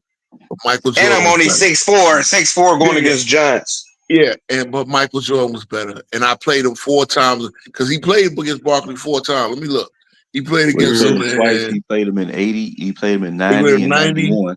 91 and then 93. It was another. Okay, so 3 times they played against. 3 times, yeah. 90, 91. I thought they played in 89. No, they didn't play 89. They played 90, 91, and then 93. Did they play again? Not yet, because he would have had to get the fire. He spent the rest of his career in the Western Conference. But yeah, I mean, look, my best chances, I ran into Jordan. I said, it is what it is. Oh, and then another one, I did me and Akeem went back and forth where that one against Akeem went to Game 7. You know, I remember that KJ had who hit the jumper? Mario Elliott, or the kiss of Ori? death. The kiss Oh of death. man. But And yo, that's exactly what that shot was. KJ had the whole Rockets backcourt fouled out. KJ was vintage KJ in '95, bro. He playing on one leg. Man, we talking legacies over here, man. Look, we can sit there and go back down memory lane, bro. At the end of the day, give it your best. I'm gonna say this to all players. You know, y'all not watching me, but I'm gonna say it anyway. Just give it your best. Make your money. Y'all making generations. Y'all making 8, 9, 10 figures now. Y'all making 9 figures. Mikal Bridges just signed for 9 figures. A lot of guys. Austin Reed about to sign for 9 figures as well. He about to sign for $30 million a year. Just give it your best. Stop with all the net. Stop worried about the media narratives and Twitter. That's the key. Stop take it back to the court. That's what I say. Once the league finally moves forward, a lot of things will begin to correct itself. And what they'll find is you don't have to be the greatest player ever to be appreciated, be respected, to be admired. That's the key. Because remember how we felt about when they showed the top 50? We respected all those players. We might have said Jordan was the best if he just wanted to go there, but all those players got much respect. Yep. Oh, much respect. Here come the guest of honor, Mr. FYF. Now I just said something real profound, man. What do you got tonight's show? Hold on, what'd you say? I just said, man, listen, play the advice that I can give to any player is just play your game, go make your money, and at the end of the day, your legacy will take care of itself. If you gave it your best shot, if you didn't sit there and play into any narrative, just go out there and be the best teammate and player possible. Period. It's really that simple. Because that's what everybody did in the past. But now let your game do the talking. Let your game do the talking. Not true though. That's the unfortunate part about it. That's the saddest part about it, and that's why I say to be great or to become an all-time great in the NBA takes a little bit of luck. Because for sure. When you talk about a player like, for example, Dr. J played a lot of time in the ABA. If Dr. J don't play all that time in the ABA, he spends the majority of his career in the NBA. Especially if he's on a really good team, we're talking about a guy that's easily maybe top 10 all time, if not top 5. But it's unfortunate that he was in the ABA, and it affects his legacy because we don't talk about Dr. J in these conversations. Same with Moses Malone. We a whole bunch of greats. But is that the media's fault? Because before Dr. J retired, his name was still big. No, I don't blame the media. This is what the media's going to do. The for us, or us. No, what I'm saying is, I don't think it's something that we can change. I think that we connect, the things that we connect to greatness are some of the things that players can't 1000% control. So, for example, championships. We just want the player to get a whole bunch of championships. We don't want to hear all of the craziness about, okay, you got the right team, the GM got to be good, the coach got to be perfect, the bench got to be good. We don't want to hear about the ins and outs, but you have to be in essentially the perfect situation, like Larry Bird was in Boston, or Magic was in LA, to win championships. If Magic Johnson gets drafted to some of the low-level team where he should have got drafted, like the Cavs or something, right? If they weren't finessing draft picks, I don't know if we talking about Magic's legacy the same as we talking about his legacy. Maybe not. Maybe not. But I think they would. I see what you're saying, but some players are transitional. No, I'm saying that because we have too many examples of great players who have spent their career somewhere, never won. And like, for example, Damian Lillard. My team is the Portland Trailblazers. I got you. The unfortunate reality that Damian Lillard is, for me, he's going to be one of my all-time favorites. But in the grand scheme of things, when we start looking at the top 20 players in NBA history, we're not going to be talking about no Damian Lillard. Yeah, because he's not there. We're going to be talking about the guys that won championships, that won MVPs, that really got the, but sometimes you just get stuck in a situation where you just can't win those things. Okay, that's cool. And there's two things about it though. Right now, you have free agency, which again, I could criticize LeBron about a lot. I never criticize him for player mobility and using his free agency. Here's the thing: certain talents, like LeBron being one of them, Magic being another one. Like you said, if Magic would have got to Cleveland, I think Cleveland would have won 2 or 3 championships. Now, I think so. They wouldn't have had nobody, man. You can't even. See. You tell me Magic with Craig Elo. Eventually, let's just say they wouldn't have had Price of Hot Rod Williams and Larry Nance. Remember, they were still number 1 seed. Remember, they had great records in Cleveland. See, certain but hold on, but Larry Nance, but you don't know what that team looks like if Magic is there. Maybe Larry Nance and Brad Daugherty ain't there if Magic is there. Maybe Craig. I think they're great. It changes the dynamics. Here's what I'll do. For sure. I see exactly what you're saying, though. But here's what I'll do. When I look at my top 10, it was a bad organization. They were always make bad decisions. They always made the worst decision possible.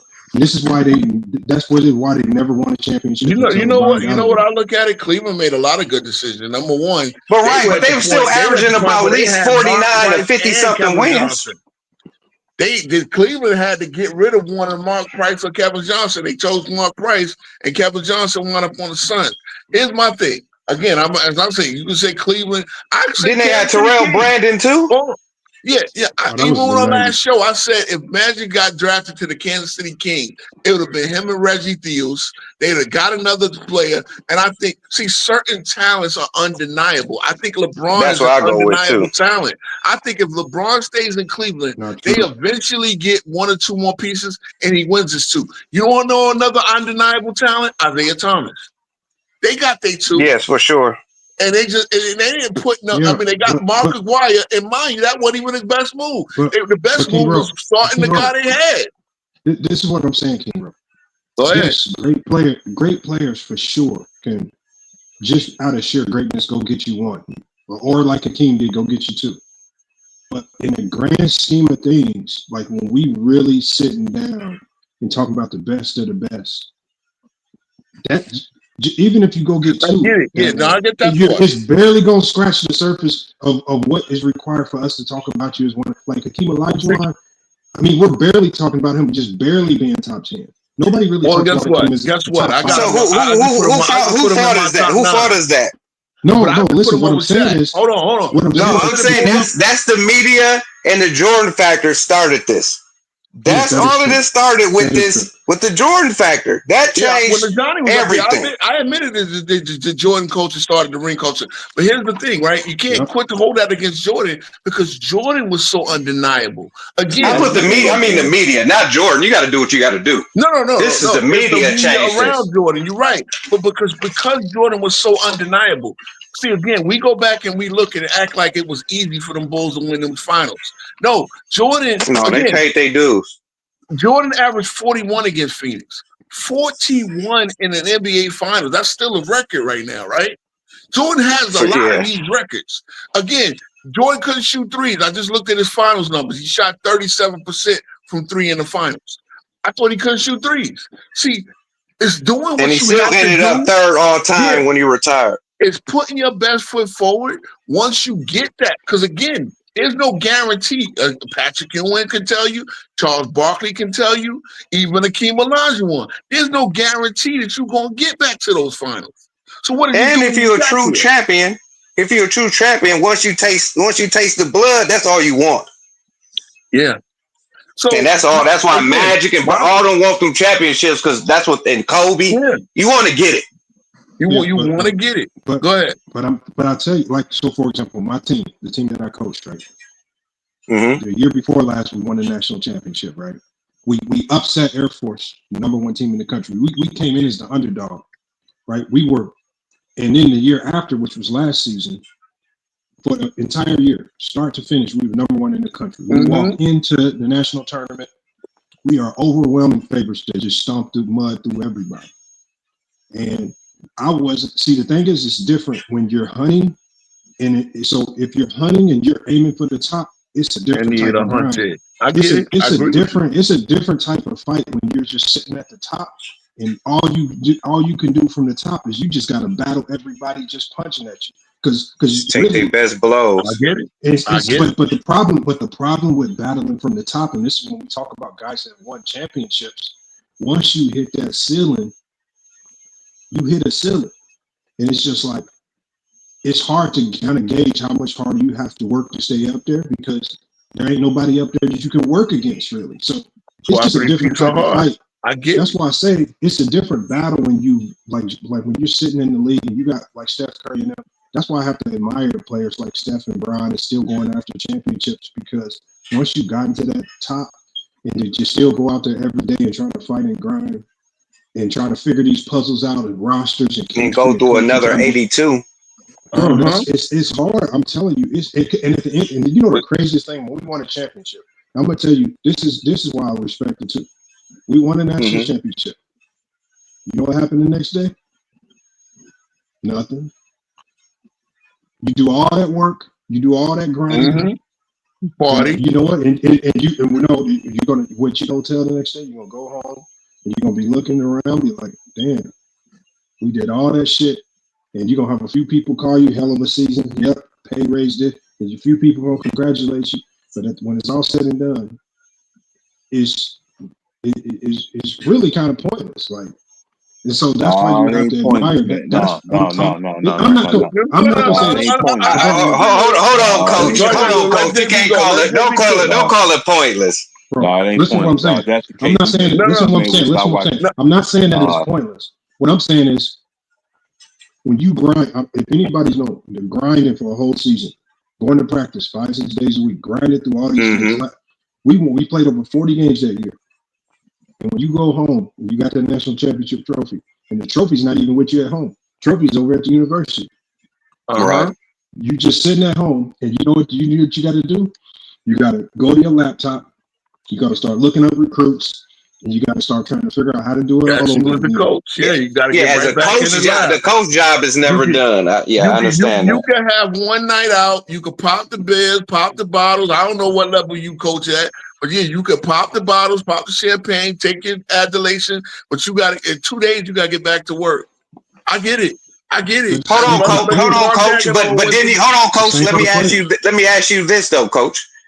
When you won it, didn't you want to win again, or no? No, but so this is the thing. When we won it, so for me, I know what the hell I'm doing. We just won it. You know, I just beat one of the best teams in the country.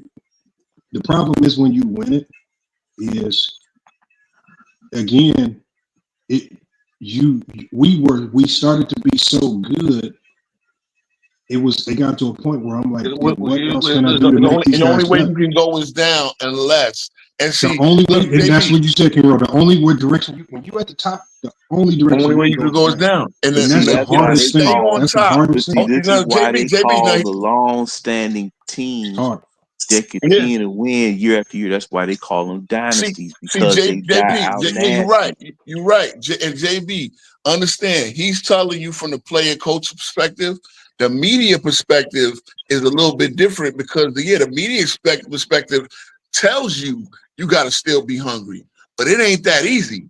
It's really ain't that easy. That's why I was asking. That's why I was asking. How did they truly feel? And Lamont, that's why on my GOAT status is Bill Russell and Michael Jordan, because guess what? They had to go do it. Remember, Bill Russell again, because this is the old heads part of it. No. Bill Russell had to do it in a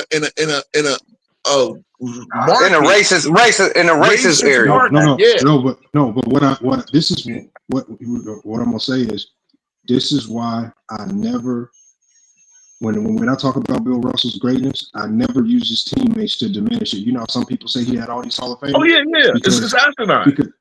Because I don't care. I'm gonna tell you, I don't care how much talent you have. It is hard, like you said, to get to the top and sit at the top and try to stay there. And for Bill Russell to do that year after year, where everybody else is in the gym, in the lab, trying to go catch you, the Celtics at the top, they didn't have nothing to really go chase. They didn't have a team that was going to force them to be better. They just sitting at the top, waiting for somebody to knock them off the perch. And it's just like that's the hardest part about. And then imagine coming home with somebody write nigger and shit on your wall. Like he had a lot to go to deal with. He had a whole fan base that were mad that he makes $100,000 a year while they go work at the docks or whatever. And like, I ain't coming to see this nigger that gets rebounds or this and he's making all this money. That's how they felt. But see, this is my thing, right? Let me do another cross sport analogy. It's like being a heavyweight champion of the world. You know, the guy that's going to retire with the belt, undefeated, is the guy that loves tasting his opponent's blood. The guy that's going to lose is the guy that's when he gets bloody, he panics. And that's the thing, right? Like to beat a boxing chick, you got to train. Mike Tyson is one of them who should have never lost his training habit. Cus D'Amato dying was the worst thing to happen to him, because then when Cus D'Amato died, he got hit by Buster Douglas. He didn't train for Buster Douglas the right way, and he didn't get up at the 10 count. Rocky Marciano, I mean, I don't know too much about the Rocky Marciano story and who was in his corner, but that's the thing. The guy that could, Floyd Mayweather is one who retired undefeated. Why? He kept his right trade, he kept his people in place, and that's one thing you got to give him, because he did get cracked a couple of times, but he stayed stuck to what's it, and he had to win. And he had great timing too. He fought Pacquiao at the right time. But that's what I'm saying. And team sports is a lot different, right? It's a lot different, especially basketball, football, all that. But you gotta have that hunger, and it's work. The people that put in the work are the people that win consistently, and that's why I say. So we were talking about how it's never no guarantee to get back to the finals, but those that do, that's why when my GOAT list gets separated, I do start reading count, because I know it's not an easy thing to get back to we proved it. See, the media might think it's easy. The media actually thought it was easy for Kobe and Shaq to get it. Nah, they had battles they had to get. They was battling. But King Roll, but the battle isn't. See, that's the problem when you're at the top. The battle most times ain't with the other teams. The battle you're right. Is with your own team, trying to figure out how to keep everybody humble, how to keep everybody working, and that's the thing. You can't predict how, you can't predict, like, for example, when Bron won it with Kyrie, there was no way he could predict that Kyrie was going to feel some type of emptiness and want to go try to do it on his own and want to leave. Like, it brews a lot of different stuff, and you don't know. And so that's why I say that's what Magic said. Magic said everybody win the championship, everybody come to practice now, everybody got sunglasses and an agent. Everybody thought they was the star now, the man. This is why I don't make teams. This is why I like super teams. But see, because it takes super teams to win. Like this is why you keep proving yourself to show who you see. Some players and some teams, it gets to the point where they playing for history. So that's why I say it's always something to prove. That's why Jordan, when he retired in '93, said, "I don't have anything else to prove." And the moment I lose motivation to play, it's time for me to lead the game. He wasn't gonna shortcut the game. And then once he challenged, he found it. He got it back. I don't know it again. I don't think that was true. See, in my opinion, it takes a true leader to keep it together. Because you're right, it's not easy. For sure. It takes a true leader to keep it together. You making a point for Kobe, because not only was Kobe that guy keeping it all together, he was that guy keeping it all together. He ain't even 25 yet. He got his third ring before his 24th birthday. Kobe. That was not. See, Kobe. Okay, all right. I know you told me it was somebody else, and No, King Roll, and I'm not saying it. I'm saying it from the sense of this right here. Just from me now, I'm in the inside now, and I'm kind of seeing. You think it's more feel? No, what I'm saying is, the task, players have a task. You cannot assign the task of other personnel to players, because once you start stacking it on them, then everything starts to fall apart. Yeah. The one thing that kept it was the craziest person in there was the craziest one. Had him doing yoga, had him doing mantras. Phil Jackson was a great coach, not because of the X's and O's, because really he was trash with the X's and O's. He was a great coach because he knew how to go to each person individually and find a way to make them stay motivated. Rodman, you know what? I know how to make Rodman tick. Pippen, I know how to make Pippen tick. What was he doing? What was he doing to Pippen? He was going behind the scenes with Pippen, irking them all, saying, "Look, they ain't paying you. I said that many times. He did it with Jordan. He had his way of motivating each individual person. And all you have to do as a coach is find a way to maximize, get the max out of everybody, especially in the pros. The greatest HR guy in NBA history. So is that LeBron James' greatest? Like, because he never had that kind of coach? No, bro. So I don't. That's the thing. When we say he hasn't had that kind of coach, that's because the media and it hasn't put a microphone on it or a spotlight on coaches like Mike Brown and them to really give them flowers. So, like, I would be the first to tell you that some of the championships he won, a lot of them coaches didn't get enough credit. Like, too much credit has been given to LeBron. But again, that's what comes with the media element to those things. Yeah, I know. So. But still, why is none of those coaches considered great then? We could give him credit because the media, but he never had a true great coach like a lot of these players had. No, he hasn't had a great coach that's been labeled as a great coach by the media. I think Mike that probably could push him in a way he never been pushed before. You know the funniest thing? I'm banking on Mike Brown being that guy. I told people Darvin Ham was one of the best coaches in the league, and people laughed at me.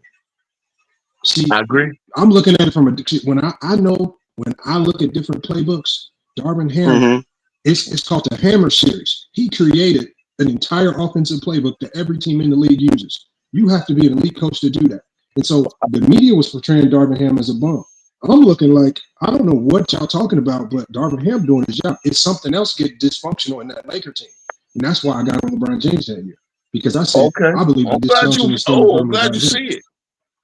But no, that was just that year. That next year it got better. JB, remember what I said? The first when y'all hired Darvin Ham, when I told you in the chat, I said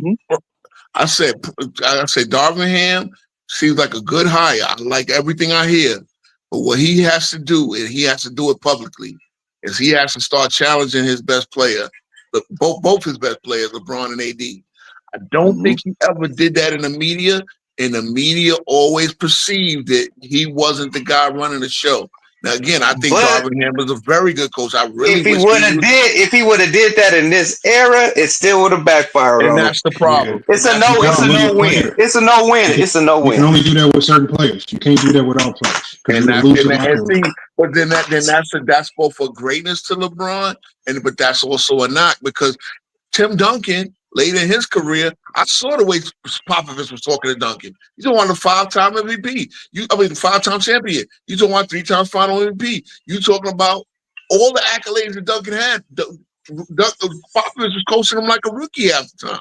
Even though Duncan probably behind the scenes, it probably was a little different. But at the end of the day, coachability is something else.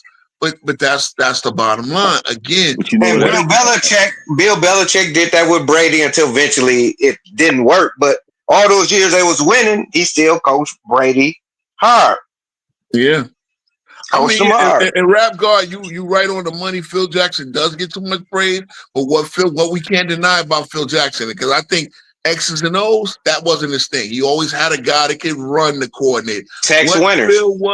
What Phil was a master psychologist. He knew that, and that took a lot because you're talking about managing those egos. It's hard for egos to not take over a locker room, especially the biggest of the egos. Especially when you're coaching 3/10 of the top 10 in NBA history. When you're coaching guys who are completely different night and day personalities. And then you talk about the other, you still right, the Rodmans, the Horace Grants, all those other guys. And you got to make sure they right too. You got to make sure they on the same page too. Exactly. So one thing Phil does get credit for, and again, I always say this about Scottie Pippen, is Scottie Pippen was not as good as Jordan. Like, we all know that. If you're in here telling me Scottie Pippen was as good a player as Jordan, people know better than that. But here's the deal. But he's a great player. He's a great player. But here's the deal. And to both their credit, Jordan And Phil Jackson made Scottie believe that he was as good and as important as Jordan. And guess what? They reaped the benefits of that. Because I remember my favorite player was Isaiah, so Detroit, and I remember watching it, Jordan, and we was beating Jordan. I was so happy. And then that next year, the 90 when Pippen, it was that Pippen came in when they swept us and they swept us. Finally. When I seen that, I'm like, nobody's gonna beat this team now. Finally, and that's the deal. So I really again, this is the Legacy series. We dig a little bit deep over here. Again, there's so many simple narratives that, like, again, you know it at FYF. Jordan was 1-9 without Pippen. As Pippen showed up one day ready to make the Bulls a contender. We all know that's not the truth. We all know that. As I said last series, Pippen had to work to become the all-time great player that he did. And y'all trivialize it by saying Jordan was 1-9 without him. Because they had to go through the see, that's what happens. Teams have to go through their lumps.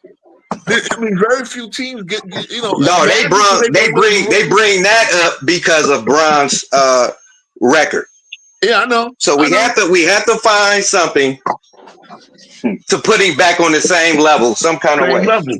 And it's just like this. Take care. It just shows that all players get lumps. Don't pretend that LeBron is the only one. For sure. Every single one. They take their L's.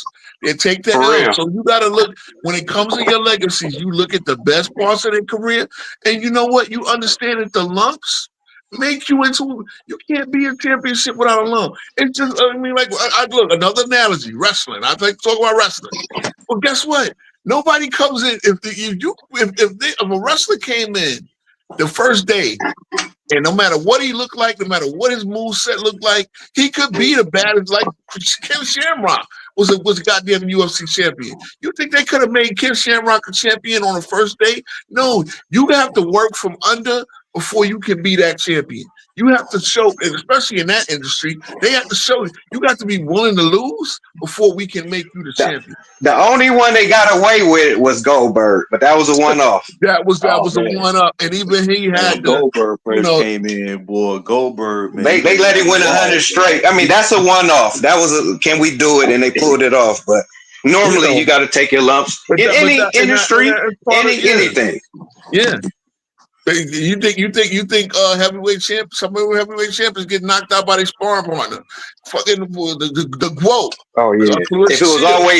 If it was tapes in those training camps, you'll be amazed. She'll tell she spars with men, and some of them men knock her the hell out.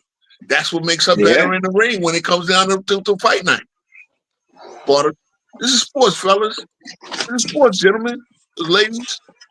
This is sports, right? So if they will stop these, like, and just let the basketball do the play, let it talk, let the basketball what you do on the court talk, and then you can debate what you saw. But then when you just doing if you just start changing the narratives to fit your player to make him, instead of just letting it talk, just let the play talk. That's what I say. So in this legacy series, and we about to wrap up in a little bit. But Lamont, you got anything you want to? No, I just want to say that you players don't control their legacy. The media, what they perceive as greatness controls it. And maybe it's fine. You're gonna have people one-offs here and there. They gonna give certain players their flowers, but it's never gonna be universally respected because the media just got too much power. They control too much of the narrative right now. And honestly, the media. What about social media though? When they're putting a lot of people that really not thinking about legacy, and they just get the voice and it can say anything and run with it. But you know what? With social media, social media, these social media is led by a lot of dumb shit on the media. That's why I go straight ham at ESPN, bro. ESPN, and honestly, we need more smart media. We need more of this. We need more of these podcasts. Whatever. I'm not my own horn, but We need more smart chatter on out here because it's too much dumb shit. It really is too much dumbass narratives, and that's why we had these dumb conversations. So it leaves to social media, and I see so much of the dumb talk on social media that I felt like, yo, I gotta get a platform somehow and try to correct some of this shit because it's too many dumb motherfucking narratives. That's the good thing. That's the good thing about it, though. You got opportunity to speak your piece. Yeah, and that's the thing. Yeah, I mean, because we're gonna have these barbershop conversations, we're gonna have these lunch table break room conversations, and you know what? Look, it just so I'll put it this way, man. If you're sitting there and if you can't come up with an original thought on again 1-9 without Scottie Pippen, I see grown men in their 40s talking about that. I mean, come on now. Yeah, that's not a good thing, but yeah, the same thing with 6-0 though. Good thing. Yeah, but the same thing with 6-0 though, Lamont. As I told you, 6-0 is the dumbest argument that Jordan fans make. Yeah, but the problem with Jordan fans is y'all run from the 1-9 as if it's a negative. No, I don't. It's not a negative. Hey, JB, do you run from 1-9? It's not. Nah. 1-9 was the lump, as we just said. Those are the lumps they had to take because we told you who the 1-9 was against. But where y'all get in trouble with the 1-9 is what y'all. This is where Jordan fans to me get in trouble.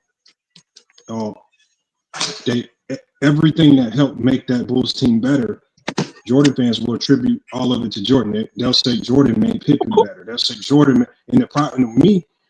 I've seen enough basketball to know that there ain't nothing another player can do to make you better. If Pippen came back the next year and he was a hellified dude, that's because Pippen got his ass in the lab. Pippen put in work. Pippen got better. I'm telling you, I didn't play too much basketball. Basketball just don't work like that. It just don't work. Jordan don't just make Pippen better. Pippen has to make become a better player, man. Yeah, I read too many books That's about a fake narrative. That's a fake narrative. Jerry Krause said during Pippen's hold on, I gotta go, fellas, but let's say that. Let's say just that right there, make Pippen better as another topic. And then we can get into that one, man. We can get into that one. I'll get on to Scottie Pippen because again, I'm obsessed with the Bulls. I'm obsessed with the Last Dance. I'm just saying, get Pippen his flowers for getting better. For sure. You got to put in the work. You know what? The same way that we overuse the LeBron made everybody around him better, like as if LeBron is making people miss a shot. Because guess what? If LeBron gonna get credit when they make the shot, LeBron got to get the blame when they miss a shot. You can't do that. It's the guy's job to make the shot. Now, again, what we can say is Jordan and his work ethic damn sure rubbed off on Pippen and his work ethic. Now, whether they were working out together, that remains to be seen. We don't know that. Or even just battling in practice. Yeah. That could be enough too.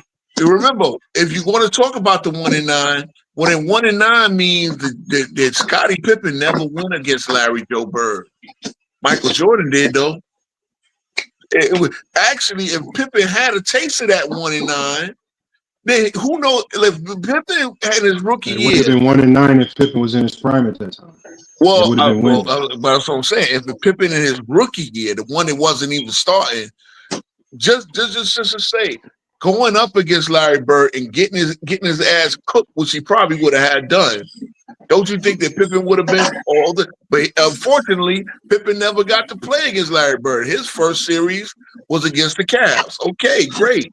But at the end of the day, you know what I'm saying? Like, again, Pippen said himself, and he said it in his Hall of Fame. That's why he won. That's why it's so crazy, because even Pippen, you being damn near 60, actually he'll be 60 years old pretty soon coming up. You know full well, Pip, you should be above this feeding into the media narrative, because we all know he can't because he had when he Hall of Fame. When he first retired, his legacy was set. This Jordan LeBron thing, Pippen is a bad casualty of war, and he just couldn't take it, and now it even turned him against Jordan too. I ain't gonna say the Last Dance, Jordan kind of didn't put him in the greatest of light, but this whole thing it's ruining legacies. Yeah, it is. And like I said, I'm addressing it head on. I'm addressing it head on in my way. You know what I'm saying? All right, we'll let you close it out. Yeah, no doubt. Appreciate it, bro. Yo, you was real good. Yo, come back through. We be up here every Tuesdays and Thursdays, man. So okay, guaranteed. I'll be back. All right, brothers. Take care. Yeah, no doubt. But JB, yeah, as I said, man, you know, yeah, this is the problem. This is I've been wanting to hit this head on. I've been wanting a platform. I could type in these groups. They don't get it, man. Again, like I said, at 1-9 without Pippen, that means Pippen would have been that much of a better player if he got to lose to Larry Bird.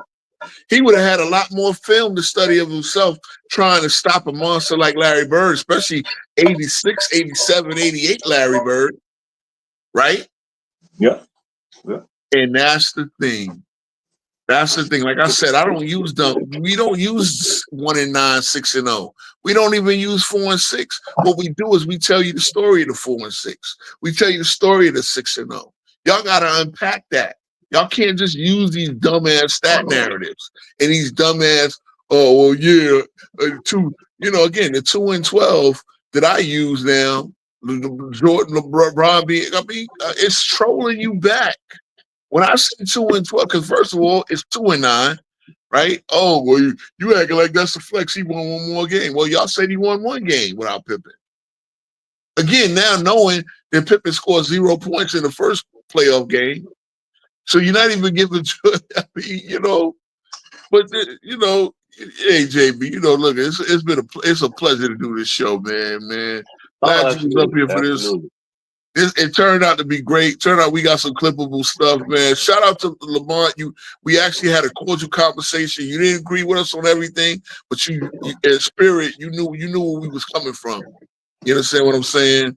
And again, man, like I said, man, bro, legacies. Bro, all the guys from the 60s said not one of them can say that they had any regret about anything. Even Jerry West probably the one. Jerry West wanted to win more champions, but he got the one. He got the one. He probably wanted to beat the Knicks at least, and I know he wanted. Jerry West could have won 2 or 3 more championships, man. It is what it is. But these guys can retire. They go to their graves knowing they were great. So I think a lot of it too, a superstar, by the way they play, approach the game, I think they dictate how ultimately the team is built around them. What I mean is when you starting off like a Jordan did, okay, the Bulls say, okay, man, we got a gym here, man. So basically, all we got to do is bring in some guys, they can play their role and develop a number 2 player. They knew that's all they needed to do. So therefore, once they brought in the players to do that, they still had to go through fire. But once they broke through, I mean, that was basically it. I think every superstar at some point in his career has had a team around them good enough to vie for a title. It's just a matter of their superstars proving that he's the best. No doubt. And that's what I'm saying, man. Like I said, all this, they were plumbing stuff. That's what you use to cope with the fact. You use that to cope with the fact that you see the stats and they eye popping. Right? That's what it is. Oh, they was all firemen. They were all 6'2". They were all 6'2" white boys and tax accountants, and they had other jobs. Again, they had other jobs. If any of them had other jobs, number one, they probably had the cushiest job. A lot of these guys would work in the summer, probably fucking lifeguard at a pool because they could swim, like shit like that. Coach at a goddamn whatever. Yeah, they made money in the off season. So goddamn what? They didn't make $50 million. They didn't have 100 and in podcasts on the side. It wasn't that type of deal. They didn't have $20 million endorsement deals a year. They didn't have none of that, man. But see, at the end of the day, if I was an NBA player in the 60s and 70s, I'd sit there and hold my head, man. Hold my head, know that shit. If it weren't for me and my contributions, this league is making all the money it's making. Probably wouldn't even have been viable in one of these listed. So, it is what it is, bro. It is what it is. But I'll tell you one thing: I will guard as many of these legacies as I can. Because if y'all not going to do with this social media nonsense and all this crap that y'all have out here talking about Magic Johnson ain't even a top 20 player because he had so-and-so. Come on, man. Come on, man. Yeah, y'all can troll like that on them other channels. We ain't gonna have that shit over here. Come over here and have this debate. See, this is the thing, bro. This is the thing. When the individual who said he was a fast break merchant, what they don't realize is that wasn't just some freelance style. That was an offensive strategy. And if you notice, James Worthy, he always, for the most part, feel the right lane going to the basket. And then someone like a Byron Scott or AC Green would feel the left lane going to the basket. It was an organized attack. It wasn't they just out there trying, just messing around. Because everybody couldn't run a fast break like Showtime Lakers. So he wasn't no merchant. He was just he was the best at running the fast break. And T Perfect, the moment you call Matt, and this is just a bad faith argument. I don't care how many. The moment you went up against Casual and said that Magic Johnson was the fourth option on the team because he was the fourth leading scorer, you lost that debate. You can't. You lost that debate, in my opinion. I know. Dart gave you the win, but you lost it, in my opinion. So it wound up being a draw, but that was a bad faith argument to call Magic the fourth option because he was fourth in scoring. He was fourth in scoring because he did his job of making Worthy and Scott better scorers. You understand what I'm saying? This is the craziness we do. We go back and look at stat sheets and say Magic Johnson was never the fourth option on the Lakers. Are you kidding me? And telling me that the point guard is not the leading scorer. A point guard's job traditionally is not to be the leading scorer. It's to set other scorers up. But this is what we do. This is what we do with these crazy narratives, looking at the game from what you see now, thinking that that's how the game was always played. This is what we do. And this is the problem, fellas. So, yeah, man, JB, man, it's a pleasure, bro. It's like I swear, man, we gonna get this show consistent. We gonna, I want you to get up on here at least more than half the shows. You know what I'm saying? Because we cooked tonight. No, I really enjoy it, man. Yeah, not to talk my own, but we cooked tonight, and I think this Legacy series just came up out of my head, man. Because when I started asking the question, what do these players want to be remembered for? Do you want to be remembered for stats? Do you want to be remembered for greatness? Do you want to be remembered for how great a competitor you were? Do you want to be remembered as the greatest point guard of all time? What do you want to be remembered as? At the end of the day, guess what? First of all, you already live in a charmed life. Guys like KD and all of them talk about how hard it is to deal with the social media era. Guess what, man? You get paid handsomely to deal with goddamn social media. If you don't want to deal with social media, Melo was y'all contemporary. You know what Melo did with all that social media shit killing him? He turned the shit off. And now that he's retired, you know what he do? He has his own podcast. I'm like, well, obviously he's better. I'm not putting myself up there. But he has his own podcast to get his own narrative out. Yep. Oh, you can't talk shit. He's telling his own stories. And guess what? He's doing a great job of interviewing other great players as well. So shout out to 7 p.m. in Brooklyn. You know what I'm saying? All those good sport cop podcasts out there, man. There's some bad ones. As again, I saw B. Diddy. He'd be on Draymond Green podcast, but he made a really good point about the Knicks in the offense we ran last year.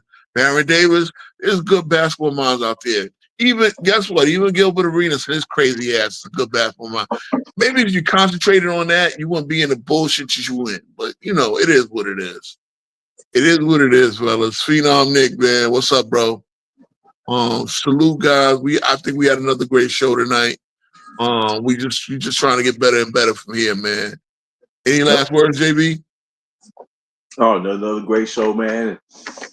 Like I said, man, the history of the game is rich, man. It's rich. Rich. It's actually, yeah. The history used to be upheld, but right now it's not. But now we deconstructing. We But I don't think it'll last though. I think the history will always win out in the end.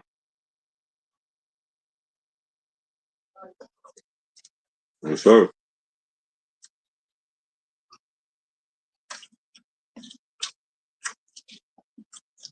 Zero. Yeah, I'm here. I heard you. Yeah. Shout out to all you guys, man. Really appreciate y'all for tuning in. Like, share, subscribe. Yeah, I'm gonna start clipping stuff up, man. Clipping up these best parts. Going through and just time stamping it so we could divide it and clip it up, man. Because I know, sometimes people don't hear the whole thing, but we have some good highlights here, man. For real. So Well, salute another my great brother. show. Salute Another my great brother. show. Appreciate it. All right, guys. All right. Peace, everybody.